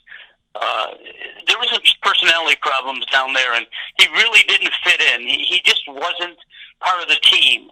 I think he offended some people, the way he acts. He's a gregarious guy, wonderful guy to talk to, listen to. He's always got a smile on his face. He just didn't fit in. But the administration losing him in the middle of the year, I thought that was in poor taste. Coach Mack made some bad moves, personality-wise and otherwise. He made some bad moves. He recruited well. He's got a number 7 recruiting class so far this year. And as we speak, all the kids are still hanging in there because they know they're going to get an offensive-minded coach. Now, who's that going to be? Is it going to be Scott Frost? Is it going to be Dan Millen? It's going to be tough to. That's it. Look, this is a plum job. Let's face it. This is probably one of the 5 best jobs in the country, where you got the fan base and you got the recruiting base in Florida, where 3/4 of the kids are Florida athletes are on the roster. 3/4 of the kids are Florida's. Now, that being said, if Mr. Frost decides to leave USF and come over and turn things around, allow the offense to grow, use the speed kids that he's got, turn things around, do things different instead of just blah, blah, blah, blah. Coach Mack was hired to bring in offense. He didn't do it. And he knows that. And he takes responsibility for that. But it can't go on. First of all, Florida's not going to hire anyone now. They may not hire anyone before the end of the season's over, and they may wait till the season's totally over with all the bowl games. I don't know, but something has to be done quickly. My contacts are telling me it's those 2 coaches that they're after.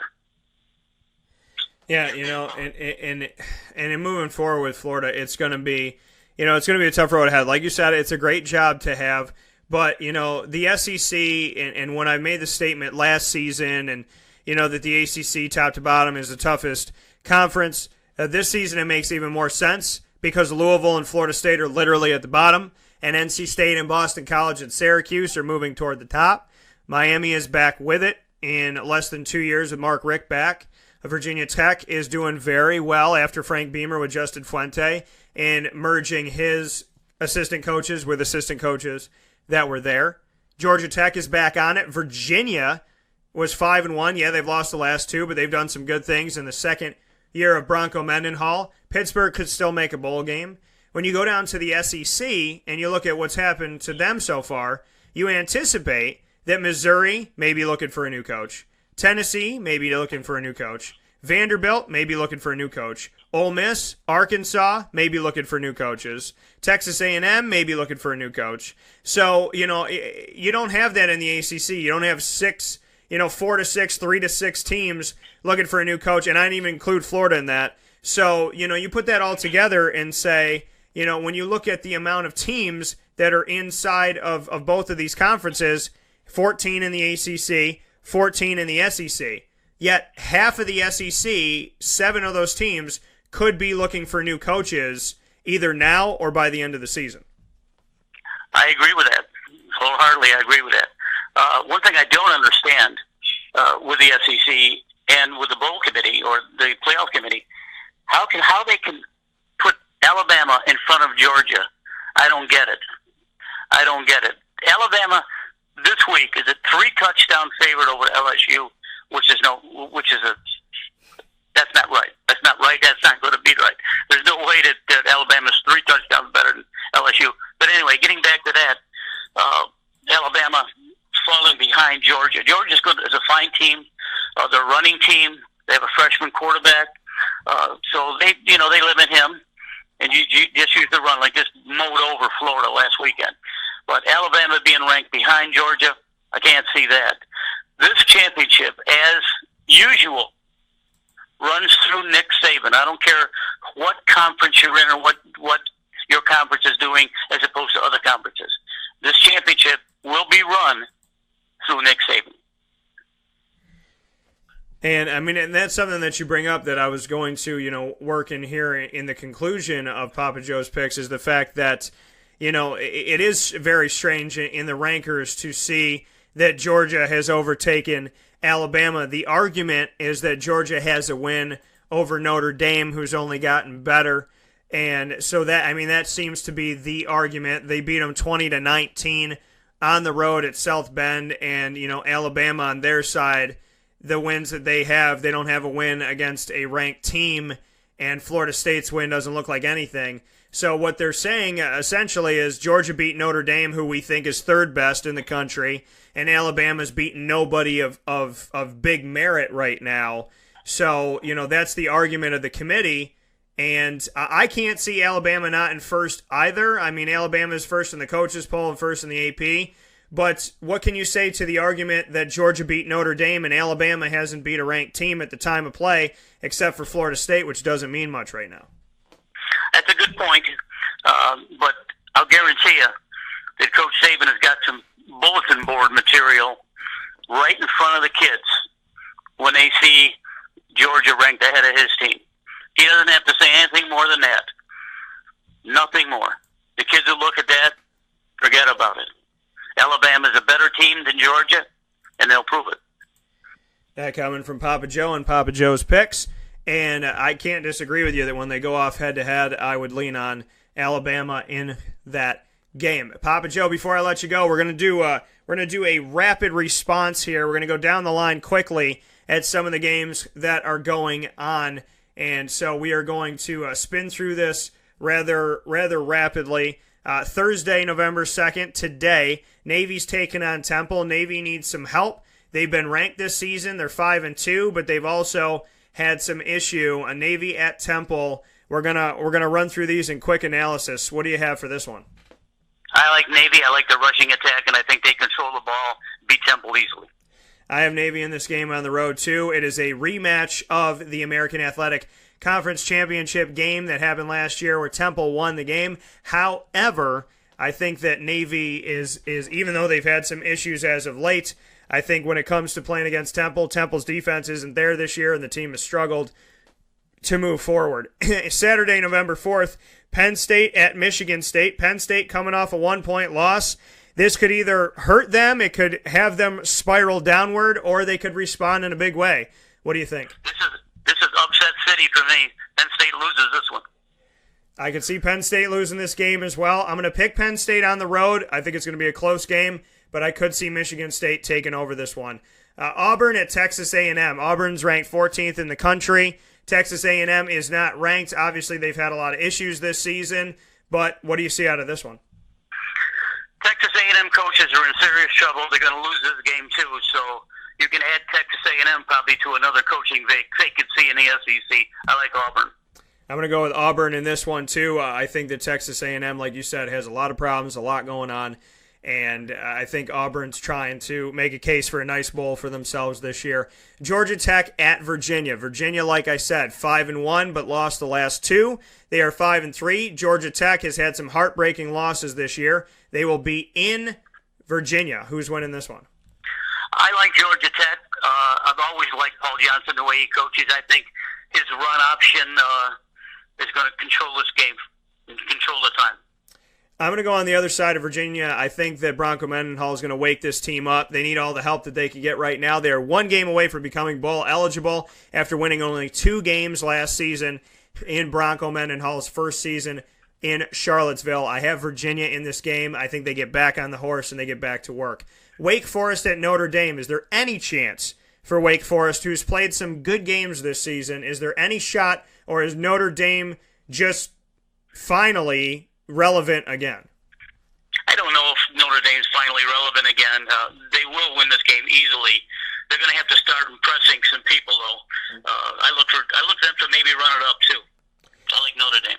I'm going to pick Notre Dame in this game. No matter what, they have the opportunity to be on NBC. When they win 1 game a season, 10 games a season, NBC will always carry their games. All I have to say to the rest of the college football is, must be nice. So, no, Notre Dame, I think they'll win this game. It's hysterical to me how somebody said to me before the start of this season, I think James Franklin's probably going to get fired. And you look at Penn State and being in the top 10 2 years in a row.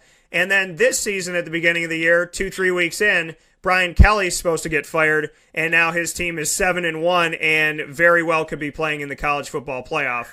I just find that interesting. I have Notre Dame in this game. Ohio State's going on the road to play at Iowa. Justin Turner came on the show yesterday, said, listen, Iowa is no cakewalk in Iowa. Could there be any chance that Ohio State falls to Iowa after winning against Penn State? I think that's too emotional of a win last week. The kids can't possibly get up again for it. I like Iowa. I'm going to go with Iowa in this game, too. I'm going to make it hard for the committee to figure this one out. If Ohio State loses to Iowa and Penn State has lost to Ohio State, how do you handle this game? Stanford and Washington State. Washington State has consistently fallen in the rankings to 25. Stanford is 21. I still think that Washington State has some dangerous pieces to them. What do you think about this game? If Washington State loses, they're out of the top 25. What do you think about it? Well, I like Washington State. I think their offense is going to finally wake up. Coach Leach likes to, what Steve Spurrier used to say, is pitch it around the ballpark. And I like the way his team pitches it around. I like Washington State. I like Washington State for the sheer fact that they score more than Stanford, and they can run up this tally. Stanford is 6-2 on the season. Washington State is 7-2. Stanford, though, has, they've squeaked by some teams where I feel like Washington State is going to make more of a statement, and so I'm going to pick them in this game. The last game I want to ask you about, Papa Joe, is, well, there's 2 games. UCF, Central Florida on the road at SMU. SMU is bowl eligible in the 3rd season of Chad Morris, the former assistant coach to Dabo Swinney at Clemson. He has the team 6-2 with a shot to win the West Division of the American Athletic Conference. UCF on the other side is ranked in the top 18, and in the 2nd season under Scott Frost, they are 7-0. They are undefeated, and they're coming off of a 40-point victory against Austin Peay. Albeit they're supposed to win that game, but their offense has been very, very good, and their defense has been up and down, but it's been better than I thought people would maybe anticipate it would be. Central Florida, SMU in Texas. What do you think? Forget about defense in this game. Scott Frost is going to run it up and run it up. I love the way this guy coaches. I love his quick action, fast plays. There's a reason why he's leading the nation in scoring. That SMU is going to prove to be a tough set. They are at home, but I like Scott Frost's team. I'm going to go with Scott Frost in this game as well. Seeing UCF undefeated 8-0, they should rise these polls, and they should definitely make a huge statement for the American Athletic Conference. I said there was one more game. I fibbed. Arizona and USC. I got to ask you about this one. Number 22, Arizona, I'm going with, but they're on the road against USC. I don't buy USC this year. I know they're ranked higher, but I have Arizona in this game. What do you have? I like Southern Cal. I like the way Darnold's controlling the team. Not too much defense there, but I like Southern Cal in this game.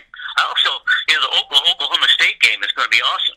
Yeah, that was the last one that I wanted to bring up because I think this is a toss-up. Number 5, Oklahoma. Number 11, Oklahoma State. If Oklahoma wins this game, I think they should be in the college football playoff top 4, and they should bounce Clemson out if they win this game. However, it's at Oklahoma State. Oklahoma State is 7-1 on the season. They're coming off of a victory over West Virginia. Oklahoma is also 7-1, and they've defeated Ohio State this season. So, in Ohio, I'm going to go with Oklahoma. I think Oklahoma should take over Clemson. Even if Clemson beats NC State, I think Oklahoma takes spot number 4, at least for now. What do you have in this game? I like Oklahoma. You got Baker Mansfield against Mason Rudolph. Both players averaging well over 300 yards a game in passing. Going to be the game of the week, maybe even the game of the season. I like Oklahoma. All right, so most of them we agreed with that Syracuse won. That it could be a punch in the gut, or it could be some hope for Syracuse. It's the greatest time to pick Syracuse to beat Florida State, especially in Tallahassee. But that game has got your stomach churning a little bit. At least it's got mine. Papa Joe, as always, appreciate having you on the broadcast. We missed you last week. We're glad to have you back. And I know that you and I will be in conversation for sure from Saturday at noon, probably all the way through. It's a lot of fun, Daniel. See you later. All right, take care. That coming from Papa Joe in Papa Joe's Picks. My Uncle Joe, extremely well-versed, as you can tell, when it comes to the college football and sports in general. He's just great. And, I feel very blessed and privileged to run my own company so that somebody could say, well, who are you going to have on the show today? And I'm like, my uncle. Like, your uncle? How are you going to have your uncle on the show? Well, because he knows what the hell he's talking about. So some people take opinions just to take opinions. He does his research, and he takes an opinion he believes in, and I respect the heck out of him, and he keeps me on my toes. And if he's making me a better sportscaster, he should be on the air. Fast break coming up right now. We'll come back with 2 more things to talk about. We have the Jets at the Bills. Thursday night fantasy football picks and thoughts coming up in just a moment. And Through the Looking Glass, proudly presented by Looking Glass Events, taking a deeper look at a trending topic coming up in a moment. This is a wake-up call. Fast break. Gear up with the real deal at Dry-Sig Apparel, creating what people are going to see and learn about you before they even meet you. Gear up for what you need for your team, business, or event. To look professional, look good, and feel good, outfit yourself at DrySigApparel.com. That's DREISSIG Apparel.com. The only place to gear up with the real deal. What's the universal language of a fan? Clapping your hands. With Fan Hands, the ultimate sports fan accessory, find your team color, slip them on, and start cheering on your favorite team with 11 different colors, always in stock on fanhands.com, where you'll find the ultimate sports fan accessory. Real fans wear Fan Hands. Utica Pizza Company spells family. Your family, my family, their family. The recipes that they have shared with each other throughout the years and have now been so gracious to share them with us. I can sit here and talk with you about all the great things that are on the menu. We'd be here forever. So let me say this. Utica Pizza Company is second to none. And now you can bring it home with you and you can dine in the restaurant. UticaPizzaCompany.com will give you all the information that you need. And let me say, these Utica greens, They're the best. Utica Pizza Company. Call them and place your order at 315-214-3060. That's 315-214-3060. Families break bread at Utica Pizza Company.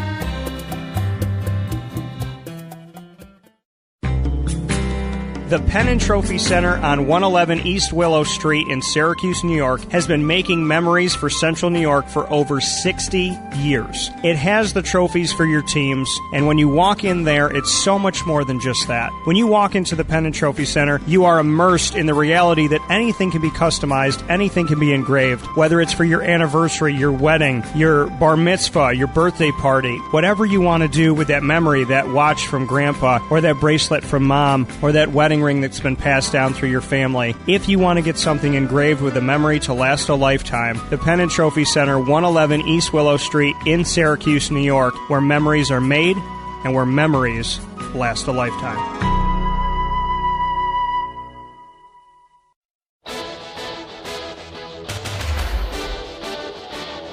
The name Leeson Staggerwald is synonymous with Central New York, with over 80 years of service to the community. Leeson Staggerwald Downtown is your butcher, grocery, pub, and deli located on 117 East Fayette Street in Syracuse, New York, minutes from the Carrier Dome, and your perfect pre-gaming headquarters with Rob Drummond and myself, Dan Tortora, 2 hours before home games. Leeson Staggerwald Downtown, where you can dine in, take out, pre-game up on the hill with their meats, or pre-game inside their walls. Leeson Staggerwald Downtown, a unique experience for every single fan and every member of the community with over 8 decades of service. They're open Monday from 10:30 a.m. to 3 p.m., Tuesday through Thursday from 10:30 a.m. to 8 p.m., Friday 10:30 a.m. to 9 p.m., Saturday noon to 9 p.m., and closed on Sunday. On 117 East Fayette Street in Syracuse, New York. Welcome back here to Wake Up Call with Dan Tortora on wakeupcalldt.com, your one-stop sports shop, and on mixlr.com/wakeupcalldt. Here in the morning menu, proudly presented by the Market Diner on 2100 Park Street in Syracuse, New York, in the regional market across from Destiny, USA. It is the home of the Dan Tortora Special, Belgian waffle cut in half, filled with a bacon, egg, and cheese omelet. It is available for breakfast, lunch, and dinner daily at the Market Diner, Monday through Saturday, and up until 2:30 on Sunday. So make sure you pop into the Market Diner, whether you're going to the train station, coming from the train station, going to the bus, or from the bus. Regional market, coming off a bunch of major highways, coming out of the city, going into the city, coming through the Parkway, coming through Liverpool, going to the Parkway or going to Liverpool, or coming in and out of Destiny, USA. The place for you to go to while you're doing all that good stuff is the Market Diner, right there, centrally located for your personal enjoyment and enjoyment for you and your family, you and your friends, your coworkers, your colleagues over at the Market Diner. Go and hang out and have yourselves a great breakfast, lunch, and or dinner right there at the Market Diner on 2100 Park Street in Syracuse, New York, in the regional market across from Destiny, USA. Big shout out to Tony Mbisi and his wife Elaine Mbisi and the entire team that makes the Market Diner truly what they are. Here in this part of the morning menu, it's time for us to give fantasy football analysis for Week 9, the Jets at the Bills. You would think that this game would be boring, atrocious. You would maybe call up your providers and say, why are you showing me this game on television? Can they not find anything else for a Thursday night? How dare you make my eyes bleed? However, this is a pretty darn good game. This is a good game this season because of where things are at. The Jets, they're 3-5, but they've done some good things with Josh McCown. The Bills are 5-2. They win this game, then for a moment in time, they will have the exact same record as the New England Patriots, 6-2 and 6-2, heading forward into the rest of this season. The Patriots have played 8 games. This will be the Bills' 8th game of the season. If they're both 6-2, that bodes well because guess what, folks? In true fashion of the way that sports truly works, they will face each other twice coming up this season. So if they're both 6-2 moving forward, they'll have an opportunity to have a crack at one another in Buffalo on December 3rd and in New England on December 24th. So just a note, I think the Bills are going to win this game. I really do. I don't think that it's a game where the Jets don't do something positive.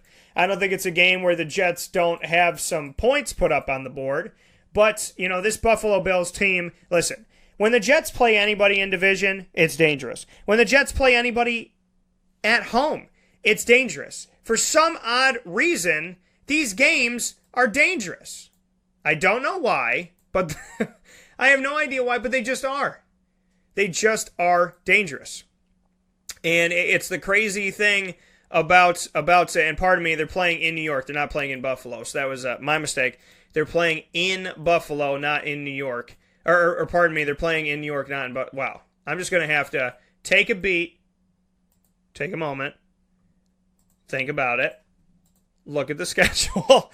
Buffalo is playing at the Jets. So the funny thing is, you would say a New York team's playing still in New York, so advantage both, but it's not. It's in East Rutherford, New Jersey at MetLife Stadium. So Buffalo is playing at New York in this game. Buffalo at the Jets.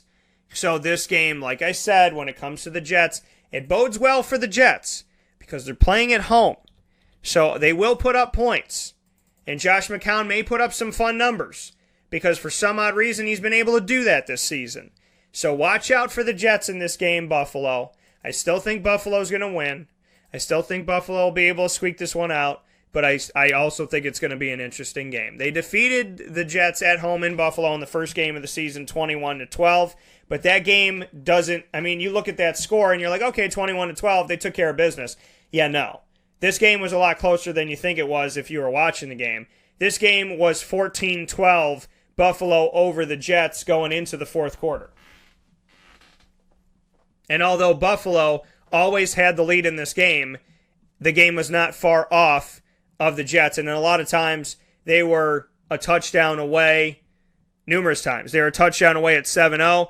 At 7-3, they could have scored a touchdown and taken the lead 7-6. 14-6, could have had a touchdown, a two-point conversion. 14-12, just needed a field goal at that point. So the Jets did fight in this game, but Buffalo held them off the whole time. I think Buffalo does it again. They've beaten better teams this season.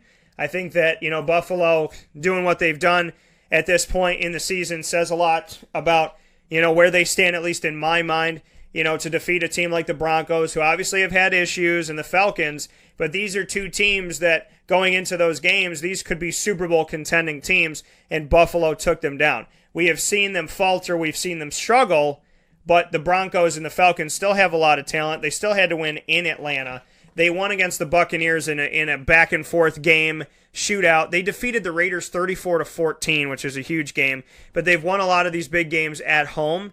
Now they're going on the road to the Jets. And like I said, I think the Jets will score. I think the Jets will make it interesting.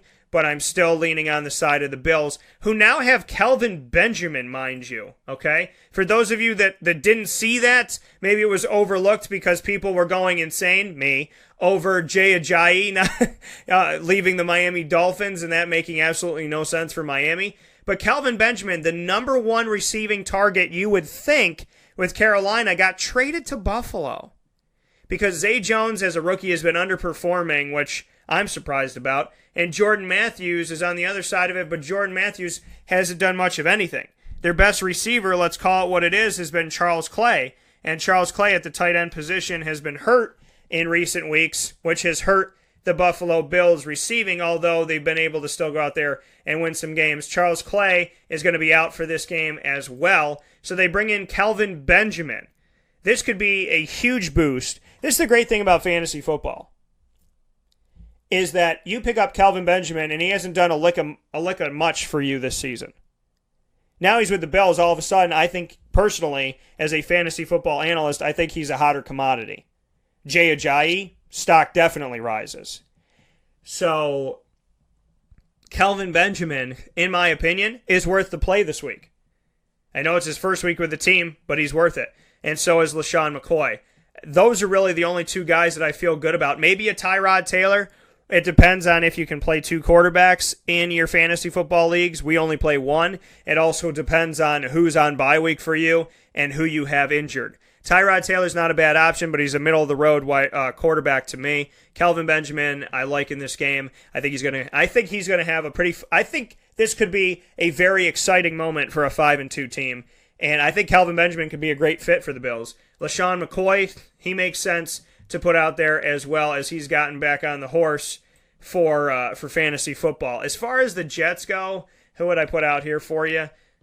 If you have to play 2 tight ends or you have a tight end off this week, Austin Seferian-Jenkins isn't a bad play. I really don't feel good about anybody with the Jets, though. I really honestly don't. Robbie Anderson, he's a good flex guy. He got me some points in a week where I had a bunch of guys on bye. So, I could say Robbie Anderson or Austin Seferian-Jenkins, although they are low-end options for me in fantasy this week. We'll take our final step aside of the show, and when we come back, we'll do a deeper look at a trending topic, proudly brought to you by Looking Glass Events, in just a moment. This is a wake-up call fast break.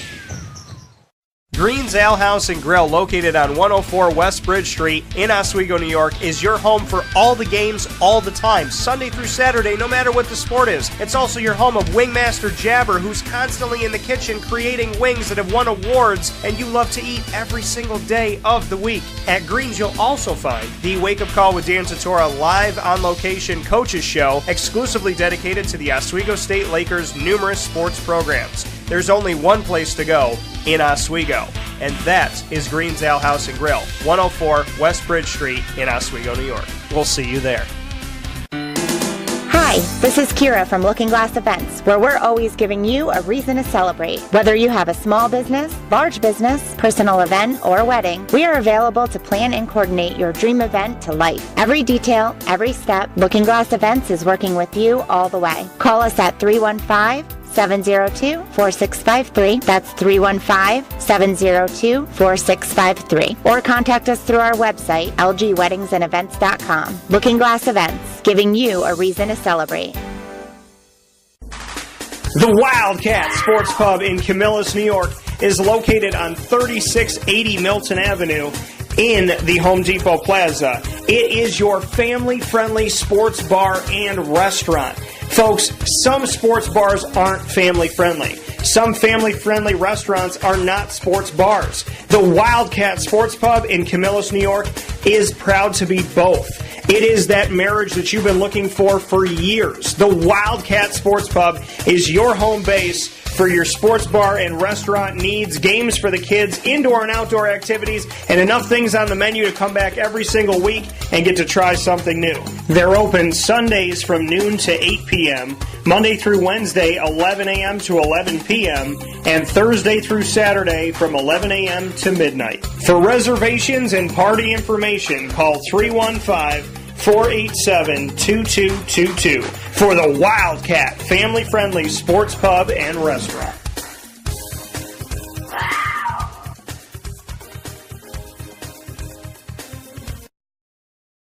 Welcome back here to Wake Up Call with Dan Tortora on wakeupcalldt.com, your one-stop sports shop, and on mixlr.com/wakeupcalldt.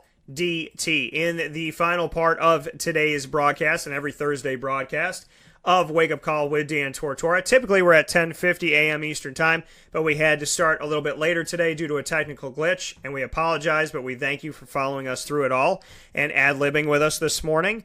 I am very happy to bring you Through the Looking Glass, proudly brought to you by Looking Glass Events. It is a deeper look at a trending topic. I am so honored and so appreciative of everything that Looking Glass Events has done for the community. They have their own shop in Fairhaven, New York, which is a beautiful drive from anywhere in Syracuse, Liverpool, and whatnot. It's a wonderful, wonderful drive to take. It's a wonderful place to be in the fall for sure. And obviously in the spring and in the summer and in the winter, I'm sure the snow just looks absolutely elegant out there. She is available to you there in Fairhaven. She's also by appointment. Call 315-702-4653. If you're a bride or you know a bride or somebody's getting ready for their wedding and this, that, and the other, have them call Kira at 315-702-4653. Also, to give Kira a call for any type of event that you have. As much as she's helping out the bride, she's also helping out the business owner. She's helping out the retreat. She's helping out the birthday party, the anniversary, the sporting event, the banquet ceremonies, everything. There's nothing that Kira won't do. Festivals, conventions, all of it. And I feel so honored to have her by my side in partnership with my business because of the fact that she can multitask and she is a jack of all trades when it comes to event planning. So 315-702-4653 is the number to call. 315-702-4653. Call up Kira and check out more at lgweddingsandevents.com. With that being said, a deeper look at a trending topic. What's been trending in the world that we live in today? Well, there's a lot of things. There's a lot of things that are trending, and there's a lot of terrible, terrible things that have been going on in society, and it's sad, and it breaks my heart, and it hurts. But a deeper look at a trending topic, we have the annoying moment of the week coming up tomorrow, and, a deeper look at a trending topic for today is the Houston Astros. I can't figure out another way to end the show than to talk about Houston. This city has gone through so much with Hurricane Harvey. This city has dealt with a lot from that. I'm so proud to be connected with the city, having been there on more than one occasion for different events. I feel blessed to have been there for the Final Four. I feel blessed to have also been in Houston for the first American Athletic Conference football championship game between Houston and Temple, and to be able to see different parts of the city. My hotel was right by the Houston Astros stadium. It was right there. The funny thing was, because it was out of, there was nothing going on at the stadium. It was so quiet. It almost looked like no man's land. And then, you fast forward to now and you're like, I wonder what type of massive party they're planning there in Houston. It's such a beautiful, beautiful story for the people of Houston. I could not be more proud for them. I think that it is a story of handling adversity. It is a story of bouncing back when nobody thinks you can. You have to remember that when the Houston Astros, when the leagues were lopsided in Major League Baseball, they were asked to switch. There was this opportunity to go and switch sides, and to move from where they were in the National League with the Dodgers, not in the same division, but there, to move to the American League so that they could even everything out. Because, we had a division that had 6 teams, and we had a division that had 4 teams, and it didn't make any sense. It made sense for every division to have 5 teams and for there to be 3 divisions of 5 on one side and 3 divisions of 5 on the other. So Houston got asked to join the Angels and the Mariners and the Rangers and the Athletics, who were dealing with a smaller division. They were the division of 4, and Houston said yes. They moved over, and when they moved over, they were one of the worst teams in baseball. Their record was atrocious. They were not a strong team. They were a team that had just completely and utterly done little to nothing. And they got asked to move over, and now you're looking at a team that played in the regular season to the tune of 101 wins and 61 losses in 162 games, 101 and 61, and a team that won the World Series, a team that went through in the postseason, a team that went through the Red Sox, a team that went through the Yankees in 7 games, a team that went through the Dodgers. Not only did they win the World Series, they had to go through hell to get to where they are. They had to go through absolute hell to get to where they are. They had to go through hell to get to the ALCS. And in the ALCS, they had to take down the Yankees in Game 7 to get to the World Series. And then Game 7 to defeat the Dodgers in Los Angeles. And this is the thing, and this is what I said going into the game. both of these teams were good at home. LA was good at home and Houston was good at home, but they both dropped games at home. As well as they were at home, they were also vulnerable at home. Neither one of these teams took 100% care of home. Neither one of these teams took 100% care of the road. It's gone back and forth, right? So Houston loses in LA, then they win in LA, then they win in Houston, then they lose in Houston, then they win in Houston, then they lose in LA, then they win in LA. It's just back and forth all the way through. They won 2 games in a row against the Dodgers, 1 in LA and 1 in Houston. But outside of that, it was back and forth. Lose, win after that. The hill to climb in this series by both teams was amazing. I said that if there was 8 games in the World Series, or I should say 9 games because it has to be odd to define a champion, I think the Dodgers would have won the 8th game, and the 9th game would have had to be decided by one of these two teams. I think it would have gone back and forth again. The Dodgers have nothing to frown about this season. I know it sucks to be number 2. They won 104 games this season and only lost 58. The Dodgers have been a team at times that have squeaked into the playoffs. Winning 104 games is a tremendous, tremendous accomplishment before they even started the postseason. To win that many games is tremendous. It's the most games won by any team in all of Major League Baseball of 30 franchises. In the National League, by far, they were the best. The Nationals won 97 games. The Cubs won 92. They won 104. Houston won 101. Cleveland Indians won 102 in the American. Boston won 93. So Cleveland came the closest, and then Houston, at the end of the day, Houston got the number 1 win that mattered. But the Dodgers had a phenomenal, phenomenal season. If the Diamondbacks were playing in the division with the Cubs, they would have been in first place. If they were playing in the East Division with the Nationals, they would have been right there. If they were with the Red Sox, they would have been right at the top, tied. So to do what the Dodgers did, they held off a very, very well-improved Arizona Diamondbacks team. They took care of business. The Dodgers in their postseason defeated the Diamondbacks by winning every game that they needed to win. They won 3 in a row, which is a tough team. It was a tough series against a good team that didn't get the respect they deserved. Then they defeated the Cubs, the reigning World Series champions, 4-1. Only gave up 1 game in Chicago. Won 2 in Chicago, won 2 in LA. So, yeah, LA, they lost the last game. Yeah, they don't get to hoist the banner.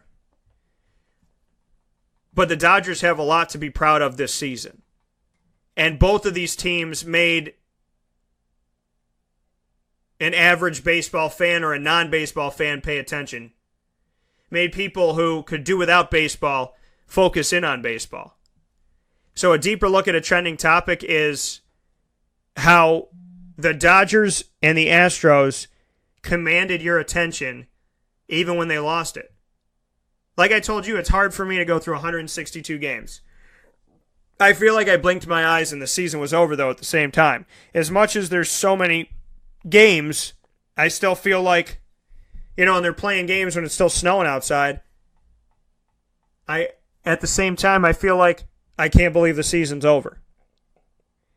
And if the Astros and the Dodgers did anything for me as a sports fan, not as a broadcaster, just as a fan, they've commanded me to watch more games and pay more attention and dive into baseball more here on the show.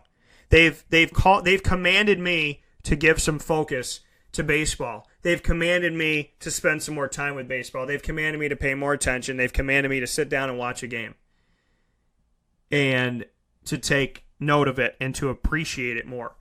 And so I'm going to thank, personally, the Dodgers and the Astros. Houston, how beautiful a story for you. I remember going down and helping Hurricane Katrina victims with Operation Helping Hands in 2006, 8 months after the tragedy of Hurricane Katrina. and driving by the Superdome pretty much every single day that we were down there and seeing people on the roof trying to repair the Superdome. And because there's like pieces that look different, you didn't know what part of the Superdome was right and what was wrong. Like, what are they fixing and what's broken? Because these pieces, some of these pieces look like gold and some of these pieces look like this. And hanging up the banner right before they left, and they said, "We will be back." And I said to myself, how? We left at the end of May. And in my head, I'm like, how are they going to be ready for September? There's no way. How are they going to be ready? And they were. And they won an insane amount of home games that season. Insane amount of home games that season. They restored so much. They put so much pride into that city. They gave people something to focus on, something to appreciate, something to love, something to turn to in a moment of extreme adversity, something to turn to that was positive. And you go back and you look at them, okay? They beat Atlanta at home. They beat Tampa at home. They beat Philly at home. They lost to Baltimore. And then they lost to Cincinnati. They defeated San Francisco. And then they had some other losses in between that had some adverse moments. But this was a team that made it into the postseason. They made it to the conference championship game. And then you look at, the work that they put forward and what they were able to do. It was such a blessing. It was such a beauty and such a wonderful thing that they were able to put together. They weren't perfect, but they were strong. And then in 2009, they won the Super Bowl. In 2009, they won the Super Bowl. 3 years after Katrina. A little bit over 3 years after, they won the Super Bowl.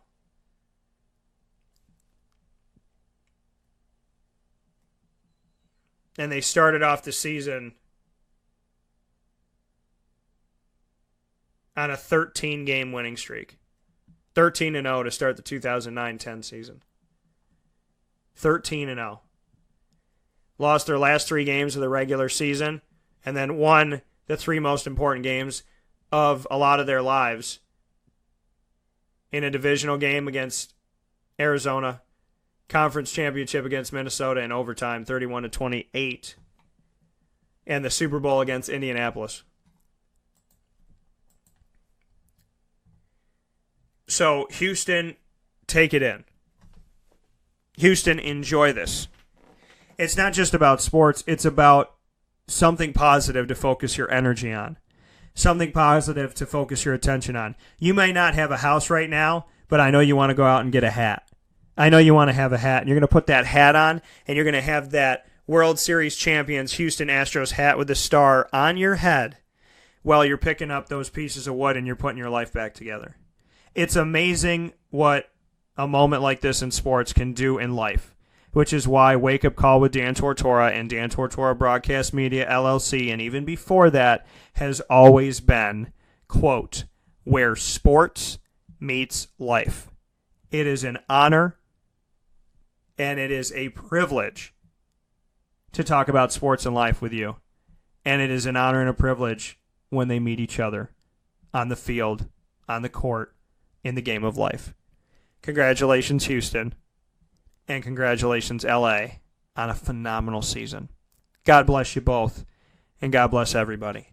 To the people of New York City, my heart is with you. I know you will not stop. I know you will not falter. I know you will not live in fear, because we can't. We can't. We simply can't. There are changes that need to be made, and there are fingers that are going to be pointed. I ask you to put your fingers down. They're not weapons.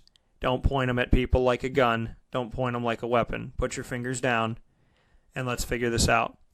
There are policies, and there are things that allow people to come into this country. We have to look at what's good about them and what's bad about them. We have to look at what is the best option and what's the worst option. And then we have to figure it out together.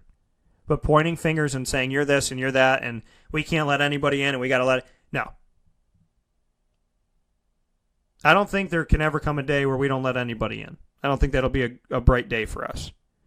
But how we let people in, I never knew there were lotteries. There's all this stuff I'm finding out now that I had no idea about. You just throw your name in a hat, they pick you. Hey, if you're a terrorist or you love this, that, and the other thing, doesn't matter. Welcome to America. So we've been very lax because we've been very privileged.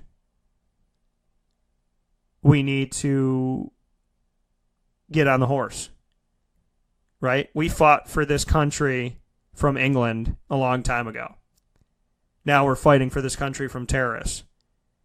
The only way to fight for this country is together.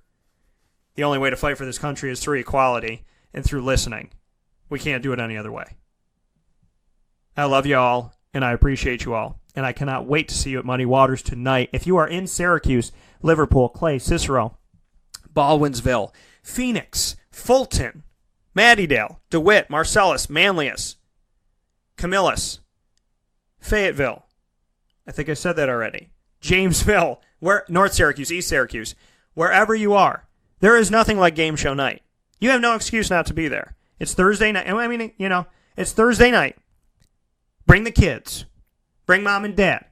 Bring the girlfriend. Bring the boyfriend. Bring the husband. Bring the wife. Bring the girls. Bring the guys. Whatever it may be. Put your team together. It's free to do. And pick up the phone and call 315-635-8500. 315-635-8500. Call the number.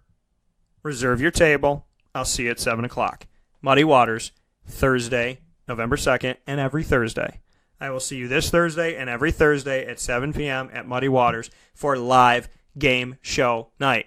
Points don't carry over, so if you've never played before, no worries that you're going to be behind. If you have played, you get to start anew every single week. $50 gift card is on the line, and I cannot wait to see you all. God bless you. I'll see you tonight, 7 p.m., Baldwinsville, New York, at Muddy Waters for game show night.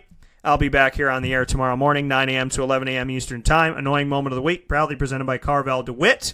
9:30 a.m. Eastern Time, Sound Bites of the Week. And from 10 to 11 a.m. Eastern Time, Fantasy Football Friday. Getting you set for all of the Sunday and Monday Week 9 matchups that you can't afford to miss a moment of. Have a great day. Be good to one another. I'll see you for live game show night tonight. And make sure that you call Kira for all of your event planning needs, even just to get information. Doesn't hurt to call 315-702-4653. And if you're around Utica Pizza, make sure you get yourself a slice of that chicken riggy pizza. I went there yesterday afternoon. I got Italian wedding soup and chicken riggies because I needed something spicy for my sinuses, and I needed something warm because it was so cold outside. And I'm telling you right now, folks, I got to fight myself to not go back today. Get yourself over there to Utica Pizza Company in North Syracuse. We've given some love to the Market Diner. Carvel DeWitt, no matter how cold, warm, or whatever it is, the flavor of the ice cream doesn't change. You should not deprive yourself from the beauty of being a kid every day at Carvel DeWitt, 4322 East Genesee Street in DeWitt, New York. And, of course, Muddy Waters and Sammy Malone's. Muddy Waters right below Sammy Malone's. The best shrimp tacos in Central New York are upstairs at Sammy's. And some awesome poutine and so much more Louisiana-style cooking is at Muddy Waters. Enjoy yourself and treat yourself. And, of course, if you're out in Oswego and you're at Greens, you know that you're going out there and getting the wings from the National Rookie of the Year for wings a couple years ago that has consistently looked at making their wings better, improving them, and bringing in new sauces and dry rubs and whatnot. Get yourself over to Greens. And, of course, the Wildcat Sports Pub. Who does not like fries with good seasoning? When I get fries, I don't want to put a damn thing on them. I don't want to put anything on them. The Wildcat gives me those Kama fries. They're kind of like chips, but they're fries. They're thick. They're potatoes, but they're literally like something. You can't describe it. You just have to go get it. And I get them with the chicken Caesar wrap. I get their boneless wings with the house sauce. I work with some of the best restaurants in the community, and that is no stretch of the imagination by any means at all. I want to give a shout out to 315 Chiropractic and Wellness. You can find 315 Chiropractic. You can find 315 Chiropractic on Facebook. I also want to give a thanks to Lawrence Papaleo of Gilbo Realty. and you can call him at 315-748-2524 if you're looking to buy or sell a commercial property or a personal property. Honda City of Liverpool has always been amazing. It's where I get all my cars. It's where I service my vehicles. Very happy with Honda City of Liverpool and the way that they treat me, where I don't feel like I'm just going to a car salesman to be annoyed. I actually feel the opposite. I feel like I'm going somewhere where I can ask a question and get an answer, so I appreciate that very much. And, of course, Giovanni's Tuxedos. If you want to look good, which why in the heck would you not want to, the place for you to go to is Giovanni's Tuxedos in North Syracuse, right down the road from Utica Pizza and the Penn and Trophy Center, another phenomenal place for you to get yourself out to. The Penn and Trophy Center makes all of our trophies for fantasy football. They make mini Lombardis for us. These are trophies that literally I hand them out when we're drafting at the Wildcat Sports Pub, and the guys and the girls that play in our fantasy league, they grab onto this trophy and they're like, yeah, no, there's no way in hell I'm not taking this home. You know, I have to take it out of their hands during the draft because they're done so well. When you make a trophy and somebody goes, I want to put that in my house, that makes you feel good. And when it comes from a local company in Dan Monte that's right there in Syracuse on 111 East Willow Street, that makes me feel even better because he's been serving the community with his family for over 60 years. So he needs your business above all else if you're going to go anywhere for customizing anything or making anything, creating any, whenever it comes to engraving something, customizing something, whether it's an award or you're putting a plaque up or you want to frame this or you had somebody pass away in a war and you want to do something with the American flag, however you want to do it. There was a guy that brought in a sword and got his sword engraved. You go in there and get things for Little League tournaments and so on, and so basketball tournaments and everything. You go there and you can get the name placard for your desk in your office when you get your new building.